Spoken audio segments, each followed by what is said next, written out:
একটু মনোযোগ দিয়ে শুনতে হবে। গভীর রাতে আল্লাহ নবীর ঘুম ভেঙে গেছে। ঘুম ভেঙে যাওয়ার কারণ হলো খাদিজাতুল কুবরা আল্লাহ নবীর এই ডান হাতখানা বুকের মধ্যে নিয়ে ছোট বাচ্চার মতন ফোঁপায়া ফোঁপায়া কাঁদতেছে। আল্লাহ রাসূল বলে, খাদিজা কি জন্য কান্দ? আমি নবীও ঘুমাই, দুনিয়ার সবাই ঘুমায়, অথচ তুমি কেন কান্দো? খাদিজা বলে, রাসূল আল্লাহ, আপনি না ঘুমাইলে আমি কোনোদিন ঘুমাই না। আপনি যখনই ঘুমাইছেন আমি তখন ঘুমের দোয়া পড়তেছিলাম। ঘুমের দোয়ার মধ্যে একটা শব্দ আছে, শব্দটার নাম হলো আমুতু। আপনারা কি ঘুমের আগে দোয়া পড়েন? আল্লাহুম্মা বিইসমিকা, এরপরে কি? আমুতু শব্দের অর্থ কি? আচ্ছা, মনে করেন আপনি ঘুমায় গেলেন, আল্লাহ যদি আপনাকে চেতন না করে, আপনি যতই শক্তিশালী মানুষ হন চেতন হবার পারবেন? তাহলে প্রত্যেক রাতে ঘুমানোর সময় তো আপনি মরেই যাচ্ছেন। ইমাম গাজ্জালী রহমতুল্লাহ আলাইহি বলেন, রাত্রেবেলা যারা ঘুমাবার যাবে, এশার নামাজ না পড়ে তুমি যদি ঘুমাও, আর ওই ঘুমের মধ্যে যদি তোমার মৃত্যু হয়, দুনিয়ার সমস্ত মুসলমান তোমার জন্য দোয়া করলে তুমি জান্নাতি হবার পারবা না। কারণ মান তারাকা সালাত মুতাম্মিদান ফাকাত কাফারা, ইচ্ছা করে একটা ওয়াক্ত নাফির হয়ে গেছো, তোমার জানাজা করে কোনো লাভ হবে? কথা কয় না রে ভাই। তো আপনারা যখন রাত্রেবেলা ঘুমাতে যাবেন, এশার নামাজের পরে ঘুমান না আগে ঘুমান? তো এশার নামাজ আদায় করে ঘুমাবেন না না আদায় করে ঘুমাবেন? সবাই বলতেছে না, যুবকেরা কথাই বলতেছে না। এখানে এমনও যুবক হয়তো বসে আছে এখন পর্যন্ত এশার নামাজই পড়েনি। এরকম কিছু আছে না? নাই, জোরে করা আছে, নামাজই পড়েনি। খাদিজাতুল কুবরা বলে, রাসূল আল্লাহ, এই আমুতু শব্দ যখন উচ্চারণ করেছি তখন আমি দেখতে পাই আমার সামনে অন্ধকার একটা কবর, যেই কবরের কোনো দরজা নাই, যেই কবরের কোনো জানলা নাই, যেই কবরে কোনো বাতি নাই, যেই কবরে কোনো সাথী নাই। আপনি বলেছেন সর্বশেষে যেই ব্যক্তি মৃত্যুবরণ করবে, দুনিয়ার জীবনের 50,000 বছর কবরে থাকা লাগবে। সর্বশেষে, মাইকের সাউন্ড নষ্ট করো না বাবা, যেটা ছিল ওটাই রাখো।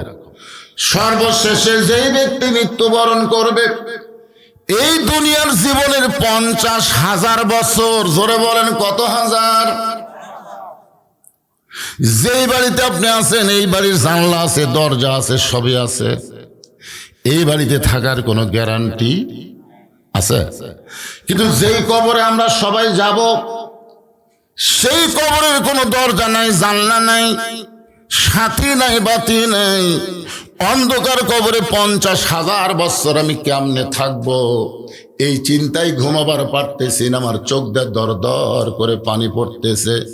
সঙ্গে সঙ্গে আল্লাহর নবী খাদিজাকে বুকের মধ্যে নিয়ে কপালে একটা চুমু দিয়ে বললেন, খাদিজা, ওই আল্লাহর শপথ করে বলতেছি, ঈমান গ্রহণ করার পরে আপনি আল্লাহর সঙ্গে যে সম্পর্ক গড়ে তুলেছেন, আল্লাহ আপনার অন্ধকার কবরকে জান্নাত বানায়া দিবে।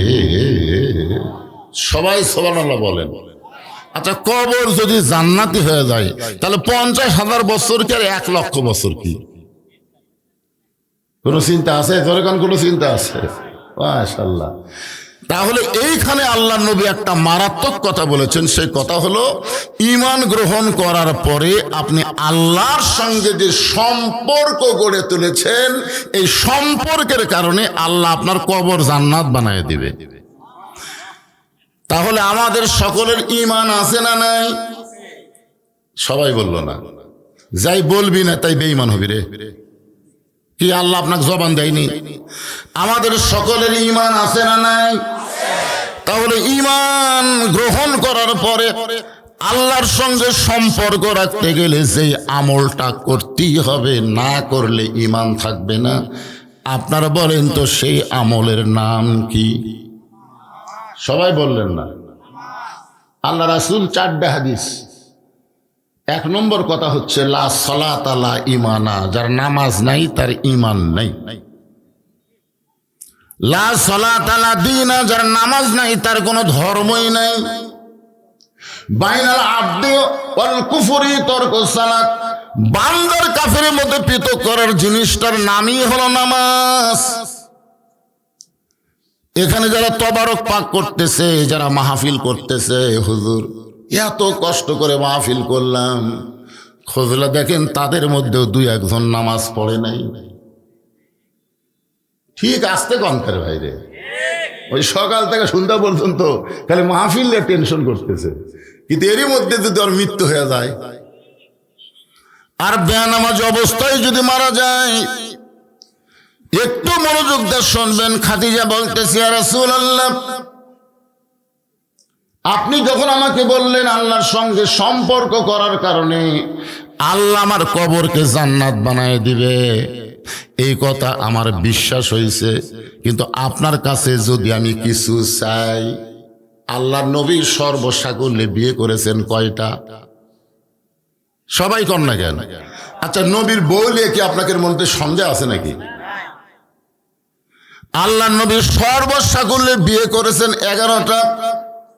যতদিন মা খাদিজা জীবিত ছিলেন ততদিন আল্লাহর নবী দ্বিতীয় কোনো বিবাহ করেন নাই। মা খাদিজা যখন দুনিয়া থেকে বিদায় নিলেন, এরপরে নবী 10টা বিয়ে করছে। জোরে বলেন কয়টা? নিজের ইচ্ছায় নবী শুধুমাত্র 1 জনকে বিয়ে করেছে, বাকি 10 জনকে নবী নিজের ইচ্ছায় বিয়ে করে নাই। নবী বিবাহ করতে বাধ্য হয়ে গেছে, নবী নিজের ইচ্ছায় শুধুমাত্র 1 জনকে বিয়ে করছে। ধরে কোন কয়জন? আল্লাহ নবী নিজের ইচ্ছায় যে মেয়েটাকে বিয়ে করলো তার নাম অবশ্যই আপনারা জানেন। বলেন তো নাম কি? কে কি বলতেছে তা ঠিক নেই, মানে না জানা হলে যা হয়। একটু মনোযোগ দিয়ে শুনবেন। আল্লাহ নবী নিজের ইচ্ছায় যেই মেয়েকে বিয়ে করেছে তার নাম হলো উম্মে সালমা। আজকে সবাই মুখস্থ রাখবেন, নবী নিজের ইচ্ছায় তাকে বিয়ে করেছেন। প্রথম আল্লাহ নবী ঘটক পাঠাইছিল, উম্মে সালমার বাড়িতে আল্লাহ নবী ঘটক পাঠাইলেন। ঘটক উম্মে সালমার দরজার কাছে গেলেন, উম্মে সালমার কাছে পরিচয় দিলেন, আল্লাহর নবী আমাকে প্রেরণ করেছে। এরপরে উম্মে সালমা ঘরের দরজা পর্যন্ত খোলে নাই। ঘটক বলতেছে, রে উম্মে সালমা, আল্লাহর নবী আপনাকে বিয়ে করতে চায়। উম্মে সালমা বলতেছে, নবীর সঙ্গে আমি বিয়ে বসতে চাই না। ঘটক অত্যন্ত রাগান্বিত হয়ে আল্লাহ নবীর কাছে এসে বলতেছে, ইয়া রাসূলুল্লাহ, যার জুতার পরশে আল্লাহর আরশ ধন্য হয়ে যায়, সেই নবীর প্রস্তাব একটা সাধারণ মেয়ে প্রত্যাখ্যান করে দিল। এত বড় বেয়াদব মেয়েকে বিয়ে না করলে কি আপনার চলবে না? আল্লাহ রাসূল বলে, ঘটক তোমার দ্বারা হবে না, আমাকে নিজেই যাওয়া লাগবে। নবী আমার নিজে উম্মে সালমার ঘরের দরজায় গেলেন। ঘরের দরজায় গিয়ে সালাম দিলেন, আসসালামু আলাইকুম ইয়া আহলাল বাইত। উম্মে সালমা ঘরের ভিতর থেকে বলতেছে, ওয়ালাইকুম আসসালাম, বিয়ে করাত রাজি না? আমি বিয়ে বসতে রাজি নয়। আল্লাহ নবী বলেন, উম্মে সালমা তুমি আমার সঙ্গে কেন বিয়ে বসবে না? উম্মে সালমা বলে, হুজুর আপনার কি শরম নাই? আমি ঘটককে ফিরাই দিলাম, এরপরে আবার নিজে আপনি আইছেন, আমি আপনার সঙ্গে বিয়ে বসবো না। রাসূল বললেন, কেন বসবা না? উম্মে সালমা বলতেছে, আপনার সঙ্গে যদি আমি বিয়ে বসি তাহলে আমার 3টা শর্ত পুরা করা লাগবে। জোরে বলেন কয়টা? 3টা শর্ত পুরা করতে হবে। আল্লাহ নবী বলেন, উম্মে সালমা প্রয়োজন হলে তোমার 3টা শর্ত পুরা করে হলেও আমি তোমাকে বিবাহ করব ইনশাআল্লাহ। উম্মে সালমার মধ্যে এমন কি গুণ আছে? উম্মে সালমার মধ্যে এমন কি আছে যেটা শর্ত পূরণ করে আল্লাহ নবী বিয়ে করবে? উম্মে সালমার 3টা শর্ত পুরা করে নবী যখন বিয়ে করতে চায়, উম্মে সালমার মধ্যে এমন কি গুণ আছে? এইটা পুরুষ মানুষের জন্য শোনা জরুরি না হলেও আমার মা বোনেরা যারা বসে আছে এদের জন্য শোনা দরকার আছে না নাই? কারণ একজন মা ভালো, একটা সন্তান ভালো, সুবহানাল্লাহ কন্যা। যেই সন্তানগুলো কোরআনের মাহফিল বাদ দিয়ে মেলার মধ্যে ঘুরতেছে, আপনি খোঁজলে দেখেন এদের মাও খুব একটা ভালো ছিল না। খোঁজলেই দেখেন ভাই রে, একটা মেয়ে মানুষ সন্ধ্যার সময় ঘোড়া খোঁজে, কি খোঁজেন? যে হাঁস মুরগি ঠিক মতো উঠলো কিনা। একটা পুরুষ মানুষ সন্ধ্যার সময় গোয়াল ঘর খোঁজে, কি খুঁজতেছেন? গরু ছাগল ঠিক মতো উঠলো কিনা। তো সন্ধ্যার সময় মেয়েরা যদি ঘোড়া খোঁজে মুরগি হাঁস দেখার জন্যে, পুরুষরা যদি গোয়াল ঘর খোঁজে গরু ছাগল দেখার জন্যে, তাহলে এখন রাত কয়টা বাজে? এত রাত হয়ে গেল। ওই বাপ মায়েরা কেন খুঁজতেছে না যে আমার আইডিয়াগুলা কোথায় গেল? তোমার কাছে মুরগি হাঁসের দাম আছে, কিন্তু তোমার সন্তানের দাম নেই। এত রাত্রে যে সন্তানগুলো মেলার মধ্যে রাস্তাঘাটে ঘুরতেছে, এরা খারাপ হওয়ার পিছনে এরা দায়ী না, এরা নষ্ট হওয়ার পিছনে এদের বাপ মাকে আল্লাহ দায়ী করবে। কথা কর না কেন? এটা কি আমার কথা? আল্লাহর কোরআন থেকে আমি বলবো। আল্লাহ বলেছেন, কু আনফুসাকুম ওয়া আহলিকুম নারা। জাহান্নামের আগুন থেকে বাঁচতে চাইলে তুমি একলা বাঁচলে হবে না, তোমার আহাল পরিবার সবাইকে নিয়ে বাঁচতে হবে। এই হুকুম কার? তুমি বাবা কোরআনের মাহফিলে এসে বসে ওয়াজ শুনতেছো, আর তোমার ছেলে মাহফিলে আসলো না। তুমি নামাজ পড়তে যাও মসজিদে, তোমার ছেলে মসজিদে যায় না। তুমি মনে করতেছো আমি বাবা নামাজ পড়ে জান্নাতে যাব, এত সোজা না। বেটাকে লিয়া নামাজ পড়া লাগবে। জোরে কর কথা, ঠিক কিনা? 7 বছর থেকে নামাজের তালিম দাও, 10 বছর থেকে জোর করে নামাজ ধরাও। পেটে যখন বাচ্চা ছিল, মা পেটে বাচ্চা নিয়ে গোটা যাত্রাপুর ঘুরিছে, পেটের বাচ্চা নিয়ে গোটা পাড়া ঘুরিছে। ওই পেটের মধ্যেই ঘরণী ব্যারাম পাচ্ছে। হাসতেছেন? ওই ধৈর্য নিয়ে কোরআনের মাহফিলে বসতেই পারবে না। যদিও বসে 2-4 মিনিট পরে লাফ দিয়ে উঠবে। এই যে কতগুলো ডায়রিয়া আছে, ওরা বসার চান্সই পাচ্ছে না।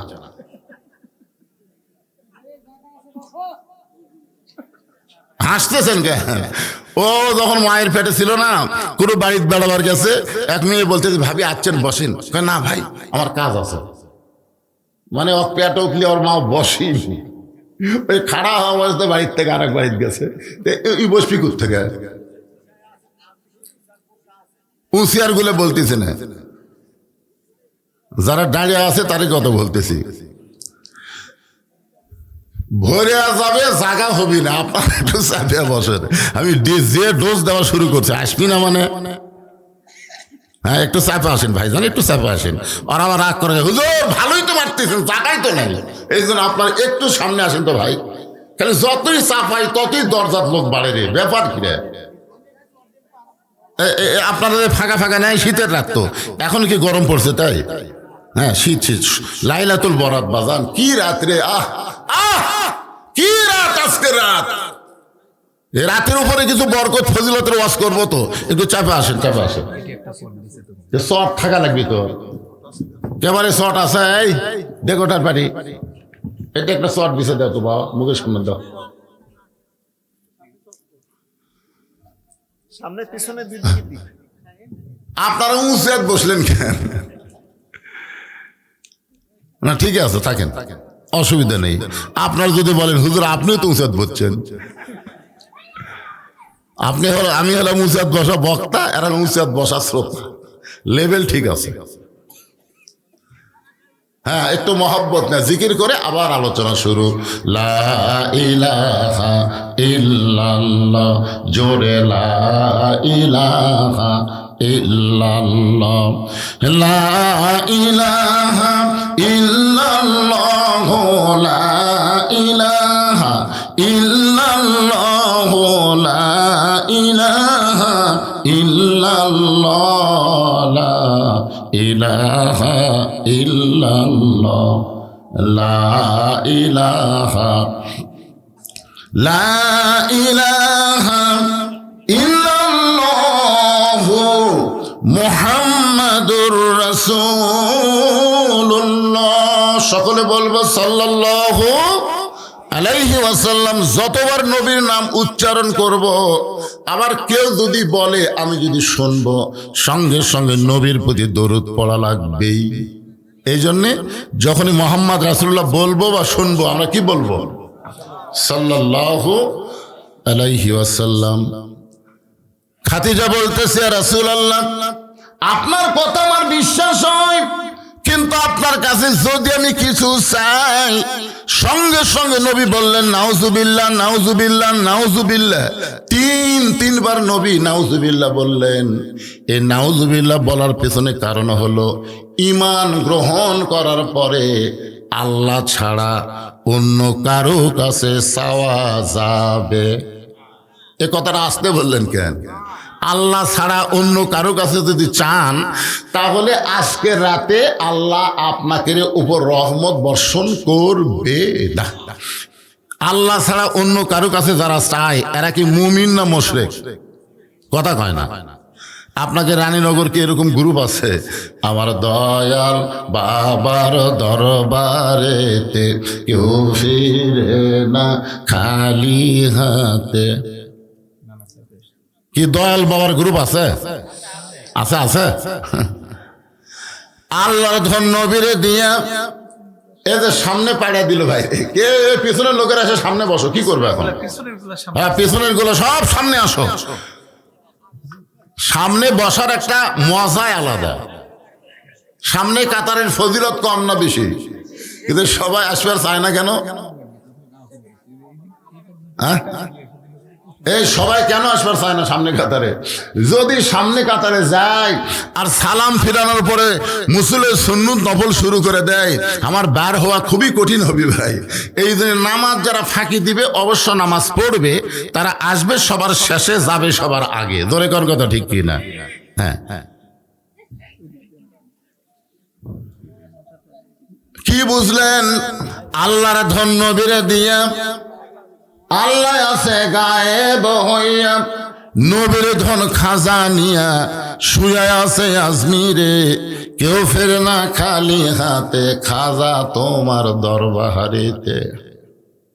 আজকে একজন বড় নেতা সিলেটের শাহজালাল দরবারে গেছে, আপনারা দেখছেন পেপার পত্রিকায়। এখনকার নেতারা যারা ভোটর দাঁড়াচ্ছে, এরা মসজিদে যাওয়ার টাইম পাচ্ছে না, এরা বাবার দরবারে বেশি যাচ্ছে। আমার কথা কি বুঝতে পারতেছে? বাবা বাবা এবার ভোটর দাঁড়াচ্ছি বাবা। আপনার বলেন তো হাত তোলা লাগবে কার কাছে? আরে 11 সালে আমি প্রথম হজ করবার যাই আল্লাহ নবী রওজার পাশে, বুঝলেন, আমি 2 হাত তুলে কেবল দোয়া পড়বার শুরু করছি, ইতিমধ্যে 2 পুলিশ দৌড়ে আসে, আমার 2 হাতের উপর লাঠি দিয়ে একটা ঠাসি দিয়ে বলতেছে মান্নো মান্নো কুল্লু হারাম মান্নো। মানে আমাকে বলতেছে যে আল্লাহ ছাড়া নবীর রওজার পাশেও হাত তোলা হারাম। একমাত্র হাত তুলতে পারবো কার কাছে? তাহলে বাবার দরবারে যায় হাত তুলতেছে, এর কি ঈমান ঠিক আছে? এই জন্যে 2 শ্রেণীর মানুষকে আল্লাহ তাআলা আজকে মাফ করবে না। একটা হলো মুশরিক, আর একটা হলো হিংসুক। আজকে সারা রাত ইবাদত করবি কিন্তু জমির আল ঠেলবি, এরকম কিছু লোক আছেন নাই? সারা রাত ইবাদত করবি, পরের গীবত করবি, দেখপারই পারে না। দুনিয়াতে ওর চাইতে ভালো মানুষ কেউ নাই, সব লোক খারাপ। আল্লাহ কই সারা রাত ওপর হয়ে থাকলো তোর একটা দোয়াও কবুল হবি না। এই 2টা জিনিস অন্তর থেকে বাইর করে দাও।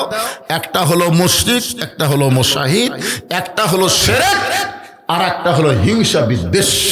এই 2টা জিনিস যদি অন্তর থেকে বের করে দিবার পারেন, আজকে রাতের সমস্ত রহমত বরকত আল্লাহ আপনার জন্য কবুল করবে। ধরে কোন সুবহানাল্লাহ।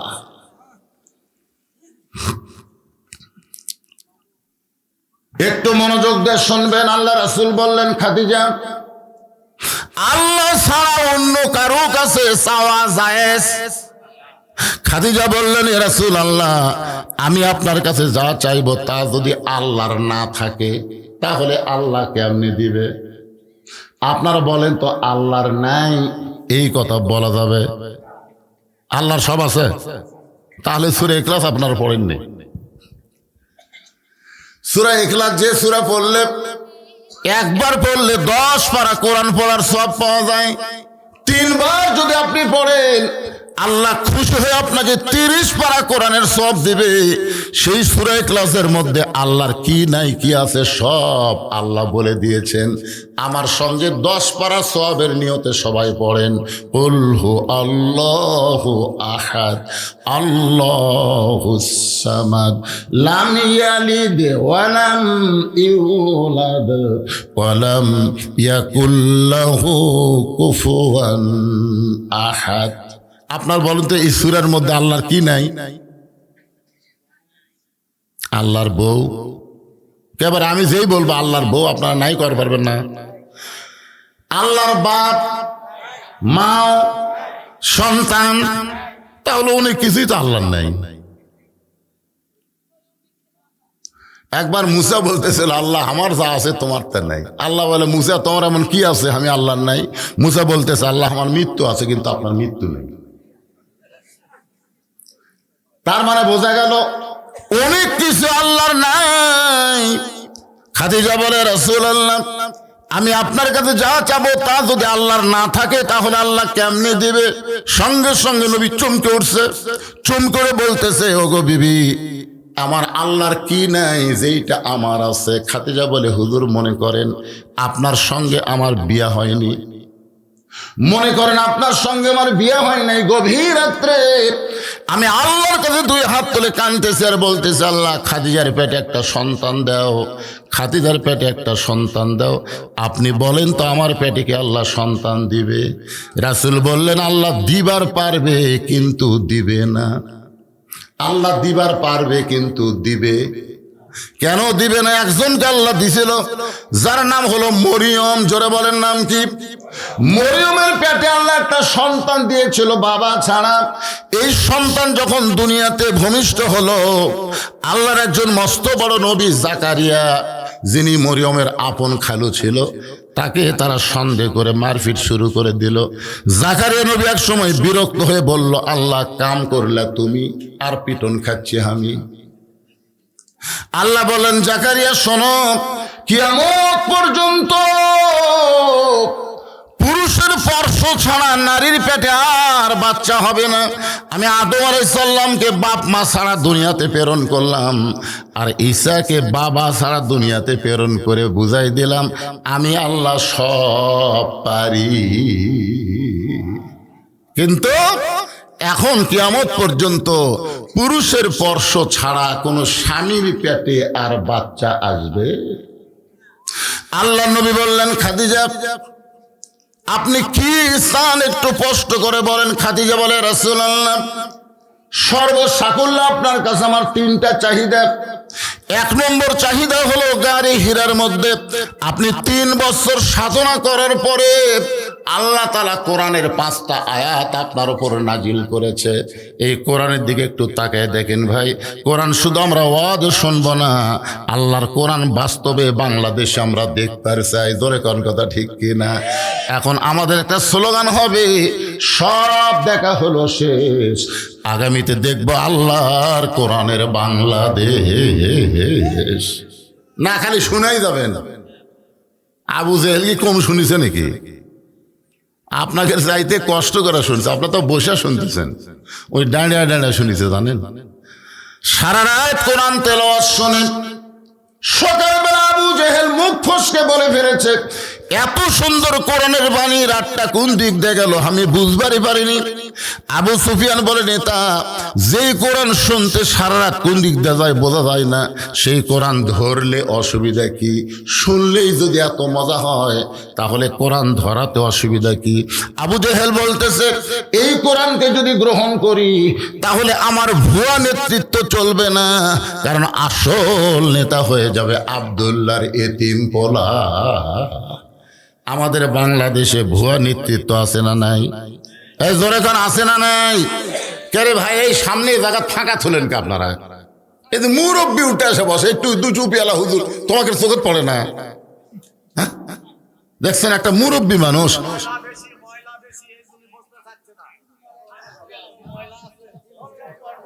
আল্লাহ আজকে তোমার কোরআনের মাহফিলে এসে যেই কাপড়ে ময়লা লাগবে ওই কাপড়ওয়ালার জন্য তুমি জাহান্নামের আগুন হারাম করে দাও। জোরে করে আমিন, জোরে করে আমিন। কারণ এটা বেহেশতের বাগান।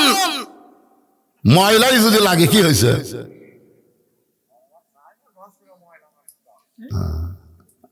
আজকের রাত হলো নাজাতের রাত, মুক্তির রাত। সুবহানাল্লাহ না কেন? কি রাত পাচ্ছেন? এতক্ষণ বাড়িতে থাকলে তো লাখ টাকা ঘুম পাড়তেছে। কিন্তু আল্লাহ এই জান্নাতের বাগান আপনাদের কবুল করেছে। আপনারা ভাগ্যবান, আপনারা ভাগ্যবান মানুষ বলেই এটা ভাগ্যের রাত। আল্লাহ আপনাদের ভাগ্যের দরজা খুলে দিয়েছে। সুবহানাল্লাহ বলেন না কেন? যেই কথা বলতেছে একটু মনোযোগ দিয়ে শোনেন। আমার মায়েরা টেনশন করতেছে, মা কোনো চিন্তা নাই। উম্মে সালমার মধ্যে এমন কি গুণ আছে যে গুণের কারণে আল্লাহ নবী 3টা শর্ত পুরা করে হলো বিয়ে করবেই। তাহলে বোঝা গেল উম্মে সালমার মধ্যে কিছু আছে। জোরে করে আছে না নাই? নবী নিজেই বিয়ে পাগলা আছে, ঘটক পাঠাছে, ঘটক ফেরত দিছে, আবার নবী নিজেই গেছে। নিজে যাওয়ার পরে উম্মে সালমা বলতেছে আপনার সাথে বিয়ে বসবো না। আল্লাহ রাসূল বললেন আমি তোমাকে বিবাহ করবই। উম্মে সালমা বলতেছে আমাকে বিয়ে করতে গেলে আমার 3টা শর্ত পুরা করে বিয়ে করা লাগবে। রাসূল বললেন দরকার হলে তোমার 3টা শর্ত পুরা করে হলেও আমি তোমাকে বিবাহ করিব।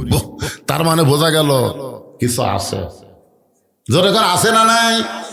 আমার মায়েরা যারা পর্দার অন্তরে বসে আছেন, আপনারা যাত্রাপুরের মেয়েরা কি করেন জানি না, তবে রানীনগরে অনেক মাহফিলে গিয়ে আমি শুনতে পাইলাম মেয়েরা নাকি মাথার চুল বেচা খায়। আপনাকে রানীনগরে এক মাহফিল আমি শুনছি যে হুজুরে এই রানীনগরের মেয়েরা মাথার চুল বেচে। হুজুর 1 কেজি চুলের দাম নাকি 10,000 টাকা। কথা সত্যি? আপনাকে এই গ্রামের মেয়েরা বেচা খায়?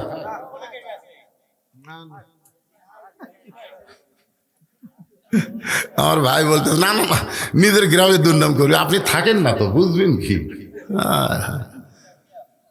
শোনেন না, মেয়েদের মাথার চুল লাগে ছাড়া শুধু একজন ব্যক্তি দেখতে পারবে, সেই ব্যক্তি হলো তার স্বামী।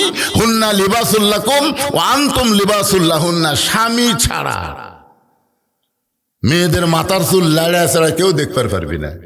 বাপও মেয়ে যদি বড় হয়, বাপও মেয়ের চুল লাড়া ছাড়া দেখতে পারবে না।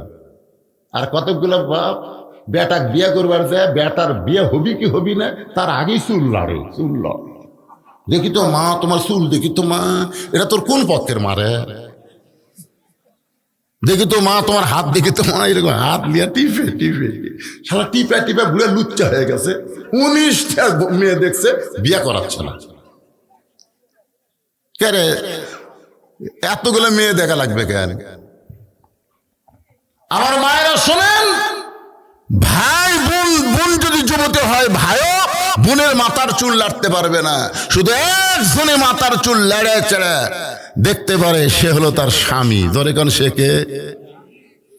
মেয়েরা দুনিয়াতে বিদায় নিয়ে গেলে পুরুষের চাইতে 2টা কাপড় বেশি দেওয়া লাগে। পুরুষের মতোই মেয়েদেরকে 3 কাপড় পরান লাগে, আর 2টা কাপড় 2 জায়গায় বান্ধা লাগে। একটা হলো মাথা বান, একটা হলো সিনা বান। আপনি বলেন তো, মরার পরে যে মেয়ের মাথা বান্ধা ফরজ হয়ে যায়, জীবিত অবস্থায় সেই মেয়ের মাথার চুল বেচা কি?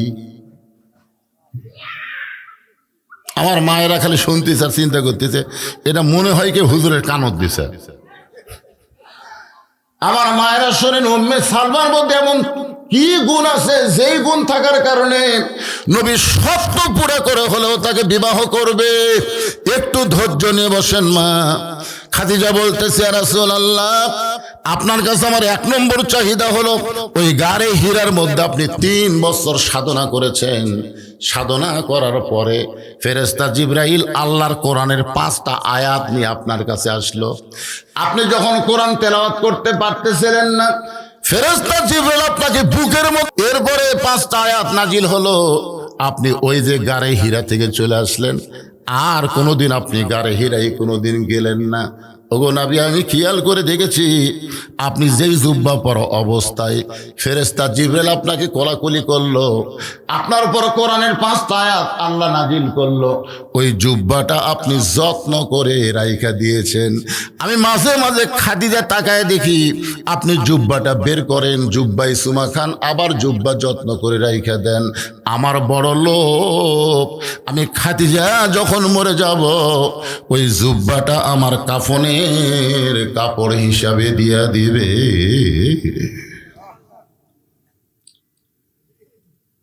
যেই মানুষটা জান্নাতের 1 নম্বর, আল্লাহ নবী বলেছেন পুরুষের 1 নম্বর জান্নাতি হলো আবু বকর, আর নারীদের মধ্যে 1 নম্বর জান্নাতি হলো খাদিজাতুল কুবরা।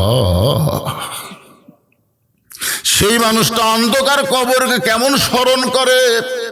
ওগো আল্লাহর নবী, আমার 2 নম্বর চাহিদা হলো আমি খাদিজা মরে যাওয়ার পর আমার দেহখানা আপনি নিজের 2 হাত দিয়ে কবরের মধ্যে নামাই দিবেন। আমার এই দেহটা আপনি নিজেই 2 হাতে ধরে আস্তে করে কবরের ঘরে নামায় দিবেন। আমার 3 নম্বর চাহিদা হলো কবরে মাটি দেওয়ার পরে সবাই যখন কবর ছেড়ে চলে যাবে, এমন সময় আল্লাহ 2টা ফেরেশতা কবরে পাঠায় দিবে। ফেরেশতা আসিয়া যখন জিজ্ঞাসা করিবে, দিন কি তোমার মাবুদকে, বা তখন কি বলিবে। এই গান গাইলে গুনাহ হবে? তাহলে যুবকেরা সবাই আমার সঙ্গে একটু চর্চা করো। ফেরেশতা আসিয়া যখন জিজ্ঞাসা করিবে, দিন কি তোমার মাবুদকে, বা তখন কি বলিবে। আল্লাহ বিনে নাই রে মাবুদ, সবাই বলেন আল্লাহ বিনে নাই রে মাবুদ, জবানে তাই বলো রে বলো মুখে, আল্লাহ রাসূল সবে বলো। খাদিজা বলতেছে, ইয়া রাসূলুল্লাহ, মুনকির নাকির আমাকে 2-3টা প্রশ্ন করবে, আমি প্রশ্নের উত্তর দিবার পারবো কি পারবো না এই সাহস আমার হচ্ছে না। ওগো আল্লাহর নবী, আমাকে ওয়াদা দিয়ে দেন মুনকির নাকিরের 3টা প্রশ্নের উত্তর আপনাকে আমার পক্ষ থেকে দেওয়া লাগবে। সঙ্গে সঙ্গে আল্লাহ নবী খাদিজাকে বুকের মধ্যে নিয়ে, নবীর চোখ দিয়ে দর দর করে পানি পড়তেছে। কারণ দুনিয়াতে যখন খাদিজার সঙ্গে নবীর বিয়ে হয়, খাদিজার সঙ্গে যখন নবীর বিয়ে হয়, তখন খাদিজার হাত নবীর হাতে কেউ তুলে দেয় নাই, বরং নবীর চাচা আবু তালেব এসে আল্লাহ নবীর 2টা হাত খাদিজার হাতে তুলে দিয়ে বললেন, মা শিশুকালে মইরা গেছে মা, গর্ভে থাকতে মরছে পিতা, নবী চোখে দেখলেন না, কে করিবে লালন পালন, কে দিবে সান্ত্বনা, এই দুনিয়ার এতিম নবী ছিলেন একজনা। খাদিজা শুধু নবীর বউ ছিলেন না, আল্লাহ নবীকে লালন পালন করেছেন। সেই খাদিজা যখন বলতেছে, ইয়া রাসূলুল্লাহ, আমি যখন মরে যাব আমার 3টা চাওয়া আপনাকে পুরা করা লাগবে। নবীর চোখ দিয়ে দর দর করে পানি পড়তেছে। আল্লাহ নবী খাদিজাকে বুকের মধ্যে নিয়ে বললেন, খাদিজা, ওই আল্লাহর শপথ করে বলতেছি, আমার আগে যদি আপনার মৃত্যু হয় তাহলে আপনার 3টা চাওয়াই আমি পুরা করব ইনশাআল্লাহ। এখানে কিন্তু নবী একটা মারাত্মক কথা বলেছেন। নবী বলেছেন, আমার আগে যদি আপনার কথার দ্বারা বোঝা গেল কে কখন মরবে, এটা আল্লাহর নবীও জানে না। ঠিক কথাটা বলেন না কেন? আবাদ পুকুরে 2 বন্ধু ঝগড়া লাগে, বলতেছে, আমাকে চিনিস, আমাকে চিনিস, খালি বগুড়ার থেকে ঘুরে আসা তো সাইজ কর্ম রে, এখন বার হুসি খালি ঘুরে আসে। আপনারা বলেন তো, আবাদ পুকুর থেকে পালসার মোটরসাইকেলে ওই বগুড়া যাচ্ছে, বগুড়া থেকে ঘুরে আসা সাইজ করবি, আর ঘুরে আসার টাইম আসা, কি হিম্মত। আমাকে চিনিস, আমাকে চিনিস, খালি সামনে আমার দল ক্ষমতার গেলে তো যে বলবে আমার দল ক্ষমতায় যাবে, আজকে রাত্রে আল্লাহ তার কোনো দোয়া কবুল করবে না। কারণ কোনো দল ক্ষমতায় যাবে না, সব সময় ক্ষমতায় আমার আল্লাহই থাকবে। ধরে কোন কথা ঠিক কি না? কারণ ক্ষমতার মধ্যে অন্য কাউকে ঢুকান যাবি কথা কন না। ভাই মুশরিক মানে কি? সমস্ত ক্ষমতার মালিককে। আল্লাহ কোরআনে বললেন, তাবারাকাল্লাযী বিয়াদিহিল মুলক ওয়া হুয়া আলা কুল্লি শাইইন কাদির। আমার 5 মিনিট চাষটলে গল্প করতেছে, আওয়ামী লীগ ক্ষমতা ছিল, আগামীতে বিএনপি ক্ষমতা আসতেছে। 5 মিনিট চাষটলে গল্প করতেছে। 3-4 বার এটা শোনার পর আমি বললাম, নাউজুবিল্লাহ নাউজুবিল্লাহ নাউজুবিল্লাহ। একজন দৌড়ে এসে আমার হাত ধরে কয়, হুজুর নাউজুবিল্লাহ কেন? আমি বললাম, তোরা শিরক করলি রে। বলে, শিরক কিভাবে হলো? আওয়ামী লীগ ক্ষমতা ছিল না? না। বিএনপি ক্ষমতা আসবি না? না। আমার 3-4 জন রাগ করে, তাহলে কোন দল আসবি? আমি বললাম, কোনো দলই আসবি না। হুজুর কোনো দলই আসবি না। আর পাগলা, ক্ষমতার মালিক হচ্ছে আল্লাহ রে। আল্লাহ কাউকে ক্ষমতা দেয়, কিন্তু পুরাপুরি দেয় না। যার প্রমাণ হলো হাসিনা। জোরে কোন কথা ঠিক? কিভাবে আল্লাহ ধাবড়ালো দেখছেন? এই জন্যে যদি আজকে এই লাইলাতুল বরাতে আমরা দোয়া কবুল করতে চাই, তাহলে কোন দল ক্ষমতায় আসবে না। সব সময় যিনি ক্ষমতায় আছে তিনি কে? আরো জোরে জোরসে বলুন। তাহলে হুমকি দিবেন, তাহলে আমার দল ক্ষমতার যাক, তোর দোকান তুলে দেব। এই হুমকি দেওয়া মাত্রই ওই মুশরিক। একটু মনোযোগ দিয়ে শুনবেন। এখানে যারা আছে, এখান থেকে বাড়ি যাওয়ার পর্যন্ত কোনো গ্যারান্টি নাই। এতটুকু বিশ্বাস আমরা করতে পারতেছি না, তাহলে অহংকারিকতা কোনোদিন জবান দিয়ে বের হওয়ার পারে? আল্লাহ নবী বলেন, খাদিজা, আমার আগে যদি আপনার মৃত্যু হয়, আপনার 3টা চাওয়াই আমি পুরা করব। মা খাদিজা দুনিয়া থেকে বিদায় নিলেন। যখন বিদায় নিল, আল্লাহ নবী খাদিজার লাশের কাছে বসে ছোট বাচ্চার মতন কাঁদলেন। এতই কান্দা, নবী কাঁদতেছেন। নবী নিষেধ করেছেন, কেউ মারা গেলে কান্দা চলবে না। কিন্তু নবী আর নবী নাই। নবী একজন এতিম, নবী একজন স্বামী হয়ে বিবির লাশের কাছে কাঁদতেছে। নবী তাকায় দেখে বাহিরে খাদিজার পেট থেকে 4টা মেয়ে হয়েছে। সেই 4টা মেয়েও কাঁদতেছে। 3টা মেয়ের কান্নার শব্দ শোনা যায়। বড় মেয়ের নাম হলো জয়নাব, মেজো মেয়ের নাম হলো রোকেয়া, আর 3টো মেয়ের নাম হলো কুলসুমা, আর 4র্থ মেয়ের নাম হলো খাতুনে জান্নাত ফাতেমা। রাসূল চোখের পানি মুছে দেখে 3টা মেয়ে কাঁদতেছে জোরে জোরে, কিন্তু ফাতেমা কাঁদতেছে, চোখ দিয়ে পানি পড়তেছে, গাল বয়ে বয়ে, এমনকি থুতুনি পর্যন্ত ভিজে মাটির পানি পড়তেছে, কিন্তু কান্নার কোনো শব্দ শোনা যায় না। আল্লাহ রাসূল 3টা মেয়ের মধ্যে ফাতেমাকে ঘরে ডাকলেন, ফাতেমা, তোমার মা দুনিয়া থেকে বিদায় হয়ে গেছে, তুমি একটু আমার কাছে আসো তো মা। ফাতেমা যেই মাত্র নবীর কাছে গেল, আল্লাহ নবী ফাতেমাকে বলতে, ফাতেমা রে, তোমার মা দুনিয়া থেকে বিদায় নেওয়ার আগে আমাকে 2টা ওসিয়ত করেছে, ওসিয়ত পালন করা হলো ওয়াজিব। ফাতেমা বললেন, বাবা কি ওসিয়ত করেছে? আল্লাহ নবী বললেন, 1 নম্বর ওসিয়ত হলো তোমার মাকে তুমি একা একাই গোসল করান লাগবে, অন্য কেউ সঙ্গে রাখা যাবে না। ফাতেমা বলতেছেন, বাবা আমার আরো 3টা বোন আছে, ওদেরকে যদি সঙ্গে না নেই ওরা মন খারাপ করবে। আল্লাহ রাসূল বললেন, কে কি মন খারাপ করলো ওইটা কোনো ব্যাপার না, কারণ ওসিয়ত পালন করা হলো ওয়াজিব। 2 নম্বর ওসিয়ত হলো তোমার মাকে তুমি একা একাই কাফনের কাপড় পরায় দিবে, অন্য কাউকে সঙ্গে নেওয়া যাবে না। ফাতেমা বললেন, বাবা আমার মাকে কাফনের কাপড় পরার সময় আমার 3টা বোনকে কি সঙ্গে নেওয়া যাবে না? রাসূল বললেন, তোমার মা ওসিয়ত করেছে তুমি শুধু একা একাই গোসল করাবা, একা একাই কাফনের কাপড় পরাবা। এখান থেকে বোঝা গেল ওসিয়ত করা জায়েজ আছে না নাই? এ জোরে কেন আছে না নাই? আপনি ওসিয়ত করবেন মরার আগে, ওসিয়ত করবেন আমি মরে গেলে কোন বেনামাজি যেন আমার কবর খুঁড়তে না পারে। এইরকম ওসিয়ত করবেন। দরকার হলে 5 জন নামাজিকে আপনি হাদিয়া দিয়ে দিয়ে বলবেন, ভাই আমি যদি মরে যাই যতই কষ্ট হোক তোমরা আমার কবরটা খোঁড়ো। কারণ বেনামাজি কবর খুঁড়লে ওইটা কবর থাকে না, ওই কবরটা যেন জাহান্নাম হয়ে যায়। কারণ বেনামাজি মুসলমান না। জোরে কারণ বেনামাজি কি নয়? এ কথা বল না, কিন্তু বাপের কথা বলতেছি। বেনামাজি কি নয়? মুসলমান নয়।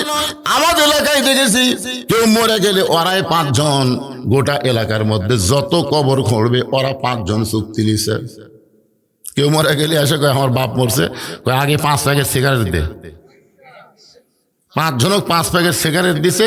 ওরা কোদাল টোদাল জ্বালিয়ে গোরস্থান গেছে, সিগারেট ধরে যায় যাই কবর দাগ দিয়ে দিচ্ছে, ওর মুখত একটা সিগারেট। যাই কবরে কোদাল মারতেছে, ওর মুখত একটা। যাই কবর সমান করতেছে ওই একটা। যাই মাটি টানে তুলতেছে, ওর মুখতে একটা।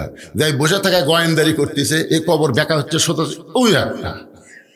তা আপনারা বলেন 5টা সিগারেট যদি একটা গোরস্থানে একসাথে টানে, ওই জায়গার কোনো ফেরেশতা থাকবে? কথা হয় না পারে। ফেরেশতারা কি দুর্গন্ধ সহ্য করা পারে?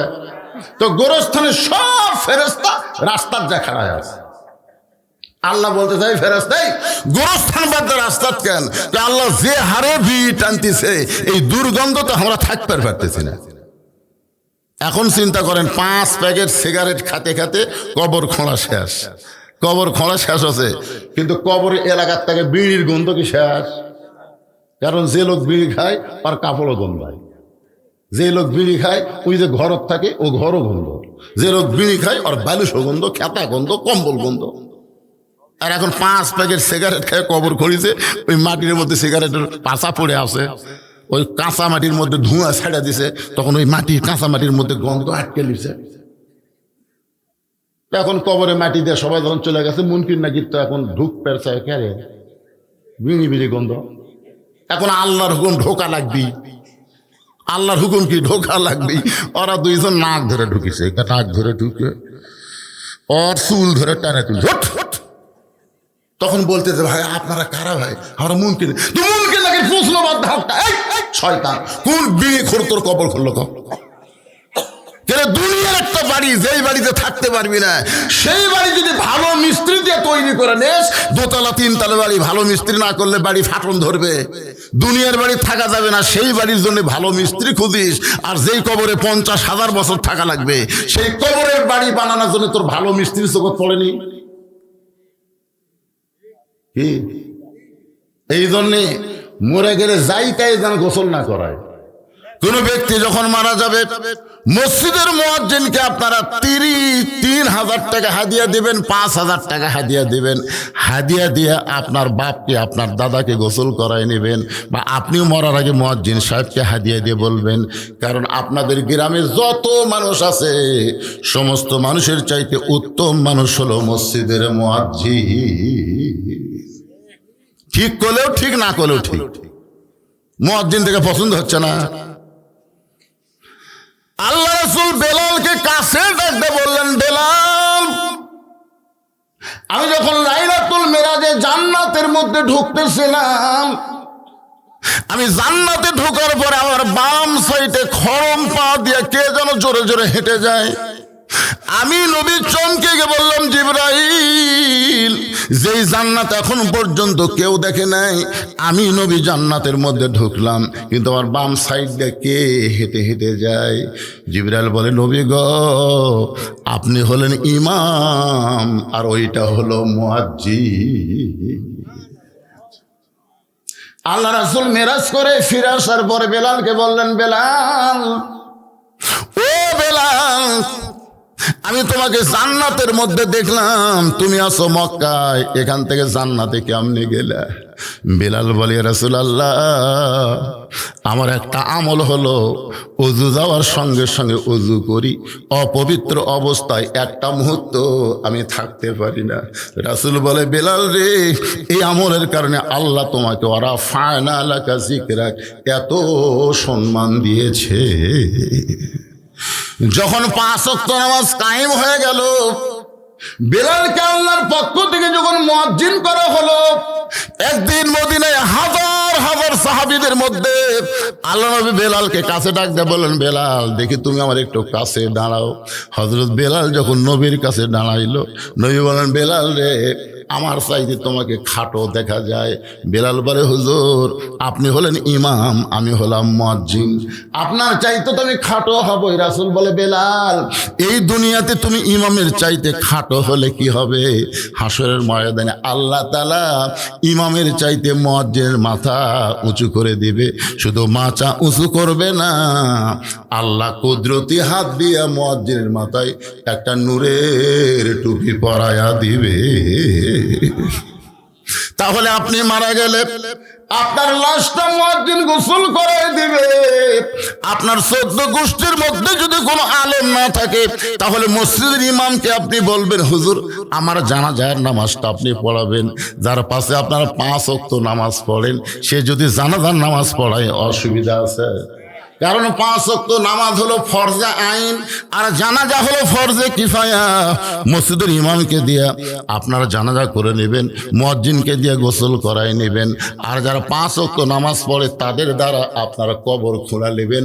কোনো বিড়িওয়ালা বেনামাজি যেন চান্স, সবাই বলতেছে না, খালি মরিয়া দেখেন। বিড়িওয়ালারা কবর খুললে কি হবি, খালি মরিয়া দেখেন, না মরলে তো দেখতে পাবেন না। আমি আজকে লাইলাতুল বরাতে আপনাদেরকে সতর্ক করার জন্য বলে দিলাম। আল্লাহ রাসূল বলেন, ফাতেমা তোমার মা ওসিয়ত করেছে, এখন তোমার মাকে তুমি গোসল করাবার যাও। নবীর কলিজার টুকরা ফাতেমা যাওয়ার সময় বলে, বাবা আমার মা আমার মধ্যে এমন কি দেখলো বাবা, যেটা দেখার পরে অন্য 3টা মেয়েকে ওসিয়ত না করে আমার ব্যাপারে ওসিয়ত করলো। আল্লাহ রাসূল বলে, ফাতেমা তাহলে তুমি যদি শুনতে চাও শোনো। একদিন গভীর রাত্রে আমি তাকায় দেখি তোমার মা খিলখিল করে হাসতেছে। আমি বললাম, খাদিজা আপনি কি পাগলি হয়ে গেলেন নাকি? আপনি এমন করে কেন হাসতেছেন? খাদিজা বলে, রাসূলুল্লাহ আমাদেরকে আল্লাহ একটা কন্যা সন্তান দিছে, আপনি কি তাকে চেনেন? আল্লাহর নবী বলেন, খাদিজা আমাদেরকে আল্লাহ 4টা কন্যা সন্তান দিছে। খাদিজা বলে, হুজুর অন্য 3টা মেয়ের কথা আমি বলতেছি না, আমাদেরকে আল্লাহ একটা মেয়ে সন্তান দিছে, আপনি কি তাকে চিনেন? রাসূল বলে, খাদিজা সেই মেয়েটার নাম কি? খাদিজা বললেন, হুজুর আমার কলিজার টুকরা ফাতেমা। আল্লাহ রাসূল বলেন, খাদিজা জয়নব তোমার পেট থেকে হয়েছে, রোকেয়া তোমার পেট থেকে হয়েছে, কুলসুমা তোমার পেট থেকে হয়েছে, ফাতেমাও তোমার পেট থেকে হয়েছে। অন্য 3টা মেয়ের কথা না বলে তুমি ফাতেমার কথা কেন এমন করে বলতেছো? খাদিজা বলে, নবী গো আপনি হলেন বাবা, আপনি কিছুই বুঝবেন না। কোন সন্তান কেমন এইটা বাবা বলতে পারে না, এটা জানি তার মা। জোরে কান না সুবহানাল্লাহ। বাবা কেন বুঝতে পারে না? কারণ বাবা আনন্দে মাতিয়া, সাগরে ভাসাইয়া, আনন্দে মাতিয়া, বুঝতে পারতেছেন গানটা? বুঝতে পারতেছেন? বাবা আনন্দে মাতিয়া, এটার নাম হলো সাগরে ভাসাইয়া, সেই যে চইলা যায় খবর লয় না।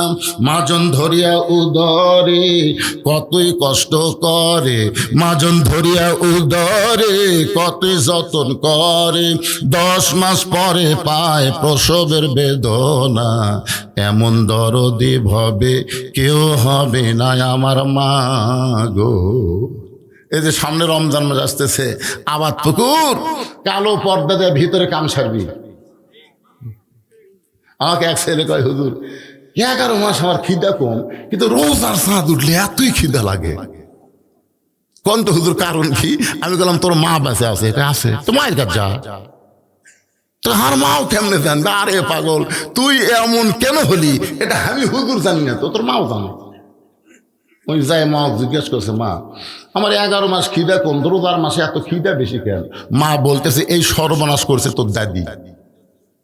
তুই যখন পেটের মধ্যে ছিলি রমজান মাসে, তোর দাদি আমাকে কইছে, বৌমা খবরদার এবার রোজা থাকতে পারবা না, রোজা থাকলে পেটের বাচ্চা শুকে যাবে। তাহলে তোর দাদির কথা মতো রোজা না থাকে আমিও খাসি, তুই পেটের মধ্যে খাসু রে। এই যে রোজার মাসে তোর পেটের মধ্যে খাওয়া শুরু হচ্ছে, তো বাইরে এসে তুই রোজা থাকতে পারবো? কি মনে করতেছেন? পেটে বাচ্চা নিয়ে মা যদি রুকুর থেকে মা যখন সেজদায় যায় পেটের মধ্যে বাচ্চা দোমড় খায়, 4 মাসের 5 মাসের বাচ্চা পেটের মধ্যে দোমড় খায়। ফেরেশতা বলে আল্লাহ দেখো তোমার বান্দি নামাজ পড়তেছে, পেটের বাচ্চার কষ্ট হয় না। আল্লাহ বলে তোরা সাক্ষী থাক, যেই মা পেটে বাচ্চা নিয়ে নামাজ পড়তেছে, মা শুধু একা নামাজ পড়তেছে না, পেটের বাচ্চাকেও নামাজি বানায়া দিচ্ছে। কি মনে করতেছে? এই যে ঘুরতেছে, খাড়া হয়ে আছে, এমনি এমনি জায়গা নেই হুজুর, জায়গা করবেন। আবার এ বছর আসনা শেষ হতে আগামী বছর দাওয়াত দিতেছে, একই জায়গা করবি, জায়গা বাড়াবি না। এ বছর 6 বরাত দিকে লোক কম, আগামী বছর আর 6 বরাত হবি না। আমার কান ধরে আমি তওবা করছি, এই সবে বরাত বুঝবো কি করে ভাই? 1 বছর আগে দাওয়াত দেয়। এটা যদি বাংলা ইংরেজি হয় তারিখ ঠিক হয়, কিন্তু আরবি তারিখ প্রতি বছর 10-11 দিন কম বেশি হয়। কি হয় না? কোন হয় কি হয় না? অনেকে আমার ভাইকে বলছে যে হুজুরের আক্কেল নাই, হুজুর 6 বরাতের দিন দাওয়াত দিল। কে রে পাগলা, 1 বছর আগে দাওয়াত দিল, হুজুর কি করে আক্কেল পাবি রে? আজকে রাতে মাহফিল হয়ে কি খারাপ হচ্ছে? পবিত্র রাত, আপনারা বুঝতেছেন 2 শ্রেণীর মানুষকে আল্লাহ শুধু মাফ করবে না, তাছাড়া সব মানুষকে, মুসলমান মুমিনকে আল্লাহ মাফ করবে। 1 নম্বর হলো যারা মুশরিক, 2 নম্বর যারা হলো গীবতখোর, যারা হিংসাকারী। এই 2টা শ্রেণীর মানুষ ছাড়া সবাইকে আল্লাহ আজকে রাতে মাফ করে দিবে। ধরে কারো সুবহানাল্লাহ। আল্লাহর বান্দার একটু মনোযোগ দিয়ে শুনবেন। আমার মায়েরা যারা পর্দার অন্তরে ওরাখানে চিন্তা করতেছে উম্মে সালমার সঙ্গে নবীর বিয়া কখন হবে, সত্য পুরা করে। কি গুণ মা, আজকে সেই গুণের ওয়াজ আপনাদেরকে শোনা লাগবে। মায়ের একটু মনোযোগ দিয়ে বসবেন। খাদিজা বলতেছে ইয়া রাসূলুল্লাহ, ওই জয়নাব যখন আমার পেটের মধ্যে ছিল তখন আমার পেটে বড় হয়ে গেছিল, পেটের ওজনও পর্যন্ত বেড়ে গেছিল। এই জয়নাব বড় মেয়ে যখন প্রসব হলো, আমি খাদিজা তখন প্রসব ব্যথায় বেহুশ হয়ে গেছিলাম। আমার দ্বিতীয় মেয়ে রোকেয়া যখন আমার পেটের মধ্যে আসলো, আমার পেট উঁচু হয়েছিল, পেটের ওজন বেড়ে গেছিল। এই রোকেয়া যখন জন্ম নিল তখন আমার প্রসব ব্যথা এত বেশি হলো। কুলসুমা যখন আমার পেটের মধ্যে থাকলো, আমার পেটটা উঁচু হয়েছিল, পেটের ওজন পর্যন্ত বেড়ে গেল। আমার কুলসুমা যখন দুনিয়াতে ভূমিষ্ঠ হইল, আমি শুধু প্রসব ব্যথা পাইনি গো নবী, রক্ত পর্যন্ত আমার ঝরেছে। কিন্তু আল্লাহর শপথ করে বলতেছি, আমার কলিজার টুকরা ফাতেমা যখন আমার পেটের মধ্যে আসলো, আমার পেট উঁচু হয়েছিল কিন্তু পেটের মধ্যে কোনো ওজন পাই নাই। ওই ফাতেমা যখন দুনিয়া ভূমিষ্ঠ হইল, আমি কোনো প্রসব ব্যথা বুঝতে পারি নাই। আমার ফাতেমার জন্য কোনো ধাত্রী লাগে নাই, একা একা ফাতেমা দুনিয়াতে আসলো। আমি মা হইয়া তাকায় দেখি ফাতেমা তার 2টা হাত নিজের ইজ্জতের উপর দিয়া দুনিয়াতে ভূমিষ্ঠ হইল। আমি মা হইয়াও কোনোদিন ফাতেমার ইজ্জত 2 চোখে দেখতে পারি নাই। আমার তখন থেকে বিশ্বাস, এই ফাতেমা সাধারণ কোনো মেয়ে না। ওই ফাতেমা যদি আমারে গোসল করাইয়া দেয়, ফাতেমা যদি আমাকে কাফনের কাপড় পরাইয়া দেয়, ওই পবিত্র হাতের পরশ যদি খাদিজার দেহের মধ্যে থাকে, আর যাই হোক কবরের আযাব আল্লাহ আমাকে কম দিবে। সর্বপ্রথম ঈমান গ্রহণ করেছে, জান্নাতের 1 নম্বর মহিলা হওয়ার পরেও কবরকে নিয়ে এত টেনশন, এত চিন্তা করতেছে। নবীর মেয়ে ফাতেমা এবার মাকে গোসল করার জন্য ঘরের মধ্যে ঢুকলেন। মা খাদিজারে নিজের মেয়ে গোসল করায়া দিয়া যখন আল্লাহর নবীর কাছে এসে বললেন, বাবা মাকে গোসল করায়া দিয়েছি, এখন মাকে কাফনের কাপড় পরাতে হবে। আল্লাহ নবী আস্তে করে গিয়া ওই যত্ন করে রাখা জুব্বাটা বের করে এনে ফাতেমার হাতে দিয়ে বললেন, মা এই জুব্বাটাই তোমার মাকে কাফনের কাপড় হিসাবে পরায়া দাও। ফাতেমা চোখের পানি বের করে বলে, বাবা মক্কার দোকানে কি নতুন কোনো কাপড় নাই? নতুন কোনো কাপড় না দিয়া এই পুরাতন জুব্বা কেন দিচ্ছেন বাবা? আমি শুনেছি আমার মায়ের মুখে, আমার মা যখন মক্কার সব চাইতে ধনবতী রমণী ছিল, আপনি তখন ছিলেন মক্কার সব চাইতে গরিব। আপনি অনাথ ছিলেন, আপনি এতিম ছিলেন, আমার মাকে আপনি ধনী রমণীকে বিয়ে করলেন, আমার মায়ের যত সম্পদ ছিল সব আল্লাহ রাস্তায় দান করে দিল। এরপরেও কি বাবা আপনি মক্কার দোকান থেকে নতুন কোনো কাপড় দিবার পারলেন না? এই পুরাতন জুব্বা কেন দিচ্ছেন বাবা? মা মরে যাওয়ার সঙ্গে সঙ্গে মায়ের প্রতি কি আপনার দয়া কমে গেল? আল্লাহ রাসূল বলে, ফাতেমা রে, এই জুব্বা আমি তোমার মাকে দিচ্ছি না মা, এই জুব্বা আমি তোমার মাকে দিচ্ছি না, বরং তোমার মা এই জুব্বা আমার কাছে চাইছে। এই জুব্বা দুনিয়ার সাধারণ কোনো জুব্বা নয় ফাতেমা, এই জুব্বার সাথে আল্লাহর কোরআনের সম্পর্ক রয়েছে। আপনারা বলেন তো, যার সাথে আল্লাহর কোরআনের সম্পর্ক থাকে তার দাম বাড়ে না কমে? আরো জোরে বলেন, বাড়ে না কমে? আগামী 12 তারিখে আমাদের বাংলাদেশে একটা নির্বাচন হবে। মানুষের আইন দিয়া আল্লাহর কোরআন দিয়ে একটা খেলা শুরু হবে। সেই খেলায় আমরা যদি কোরআনের সঙ্গে থাকতে পারি তাহলে আল্লাহ দুনিয়াতে আমাদের দাম বেড়ে দিবে, আখিরাতেও আমাদের দাম বাড়াবে। কারা কারা আল্লাহর কোরআনের সঙ্গে সম্পর্ক করতে চান দুইটা হাত তুলে আমার আল্লাহরে দেখান। লিল্লাহি হাত নামান। এখানে অনেকে চিন্তা করতে, হুজুর আমি বিএমপি করি, আমি আওয়ামী লীগ করি, আমি এই করি, আমি সেই করি। বিএমপির ভাইয়ের আপনারা জানেন না, বিএমপির যিনি প্রতিষ্ঠাতা তিনাকে যখন হত্যা করা হলো ওই চিটাঙ্গের সার্কিট হাউসে, হত্যা করার পরে আপনারা অনেকেই জানেন না তার কাছে একটা ব্রিফকেস পড়েছিল। সবাই মনে করেছিল ব্রিফকেসের মধ্যে অনেক ডলার আছে, অস্ত্রপাতি থাকতে পারে, ব্যাংকের চেক থাকতে পারে, না জানি কি অমূল্য সম্পদ আছে দুনিয়াবি।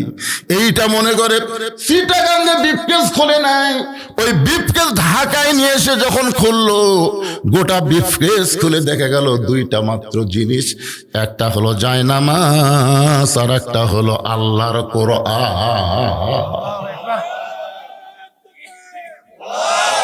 একটা হলো জায়নামাজ, একটা হলো কোরআন। শহীদ প্রেসিডেন্ট জিয়াউর রহমান যে কত বড় আল্লাহর ওলি ছিল, তিনি ধর্ম নিরপেক্ষতাকে কবর দিয়া বিসমিল্লাহির রহমান রহিম দিয়া সংবিধানের শুরু করলো। ইসলামী মূল্যবোধের সরকারকে গঠন করে সর্বদলীয় একটা দল সৃষ্টি করলো। জোরে কোন কথা বল না কেন ভাইজান? তার স্ত্রী বেগম দিয়ে গোটা পৃথিবীর ভিতরে এখন পর্যন্ত যত জানাজা হয়েছে, বেগম জিয়ার মতন মানুষ কারো জানাজাত হয় নাই, শহীদ জিয়ারও হয়েছে। তখন মিডিয়া ছিল না, মানুষ এত প্রচার পায় নাই, কিন্তু বেগম জিয়ার জানাজায় এত মানুষ হলো, আলেম ওলামা হলো। অনেকে হিসাব করে বলেছে 2 থেকে 2.5 লক্ষ আলেম পর্যন্ত তার জানাজায় সামিল হয়েছিল। এটা কেন হয়েছে ভাই? কারণ যতদিন তিনি ছিলেন ক্ষমতার চেয়ারে, আল্লাহ দিছিল কোন আলেমদের হাতে কোনোদিন তিনি হাত করা পড়ান নাই। তিনি আলেমদের সম্মান করেছেন। তাই বলবো, বিএনপি করো আর যেই দলই করো, আমরা কোরআনের মাহফিলে এসেছি এই কোরআন শুধু ওয়াজ শোনার জন্য না, বাস্তবে আল্লাহর কোরআনকে আমরা গ্রহণ করতে চাই। জোরে বলেন কথা ঠিক কি না? কোরআনের সঙ্গে সম্পর্ক রাখলে তার দাম বাড়ে না কমে? একই গাছের কাঠ দিয়া 3টা জিনিস বানাইছে, একই গাছের কাঠ দিয়া 3টা জিনিস বানাইছে। একটা হলো সোফা, একটা হলো খাট, আর একটা হলো রেহাল। একই গাছের কাঠ দিয়া 3টা জিনিস বানালো, একটা সোফা, একটা খাট, একটা রেহাল। আপনারা বলেন তো, খাটের সাথে মানুষের সম্পর্ক, খাটের দাম বাড়বে না? সোফার সাথে মানুষের সম্পর্ক, সোফারও দাম বাড়বে না। কিন্তু রেহালের সাথে আল্লাহর কোরআনের সম্পর্ক, যার কারণে রেহালের দাম আল্লাহ বাড়াইয়া দিল। এরকম তাকের উপরে কোরআন শরীফ আছে রেহালে, বুঝছেন? কাঠের রেহালের উপর কি আছে?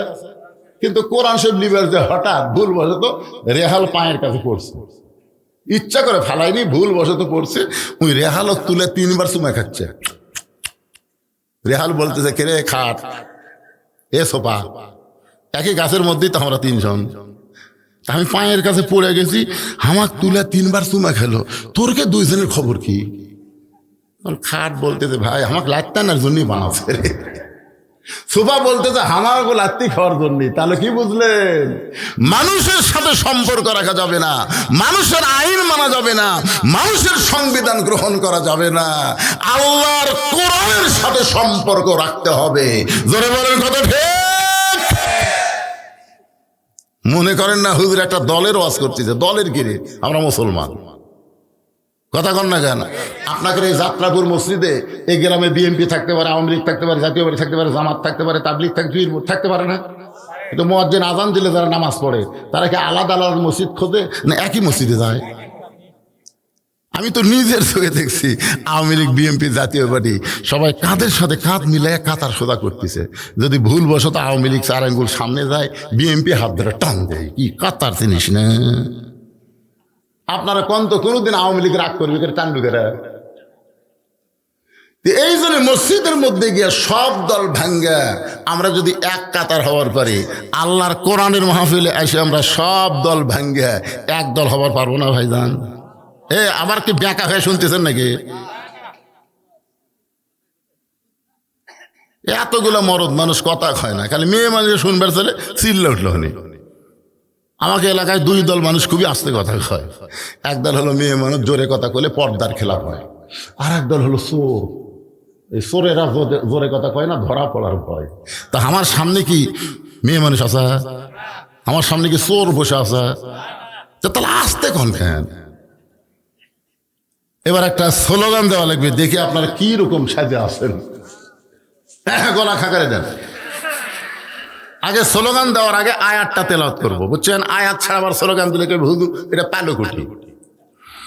আয়াতটা হলো অনুনাজ্জিলু মিনাল কুরআনি মা হুয়া শিফাউ ওয়া রাহমাতুল লিল মুমিনিন।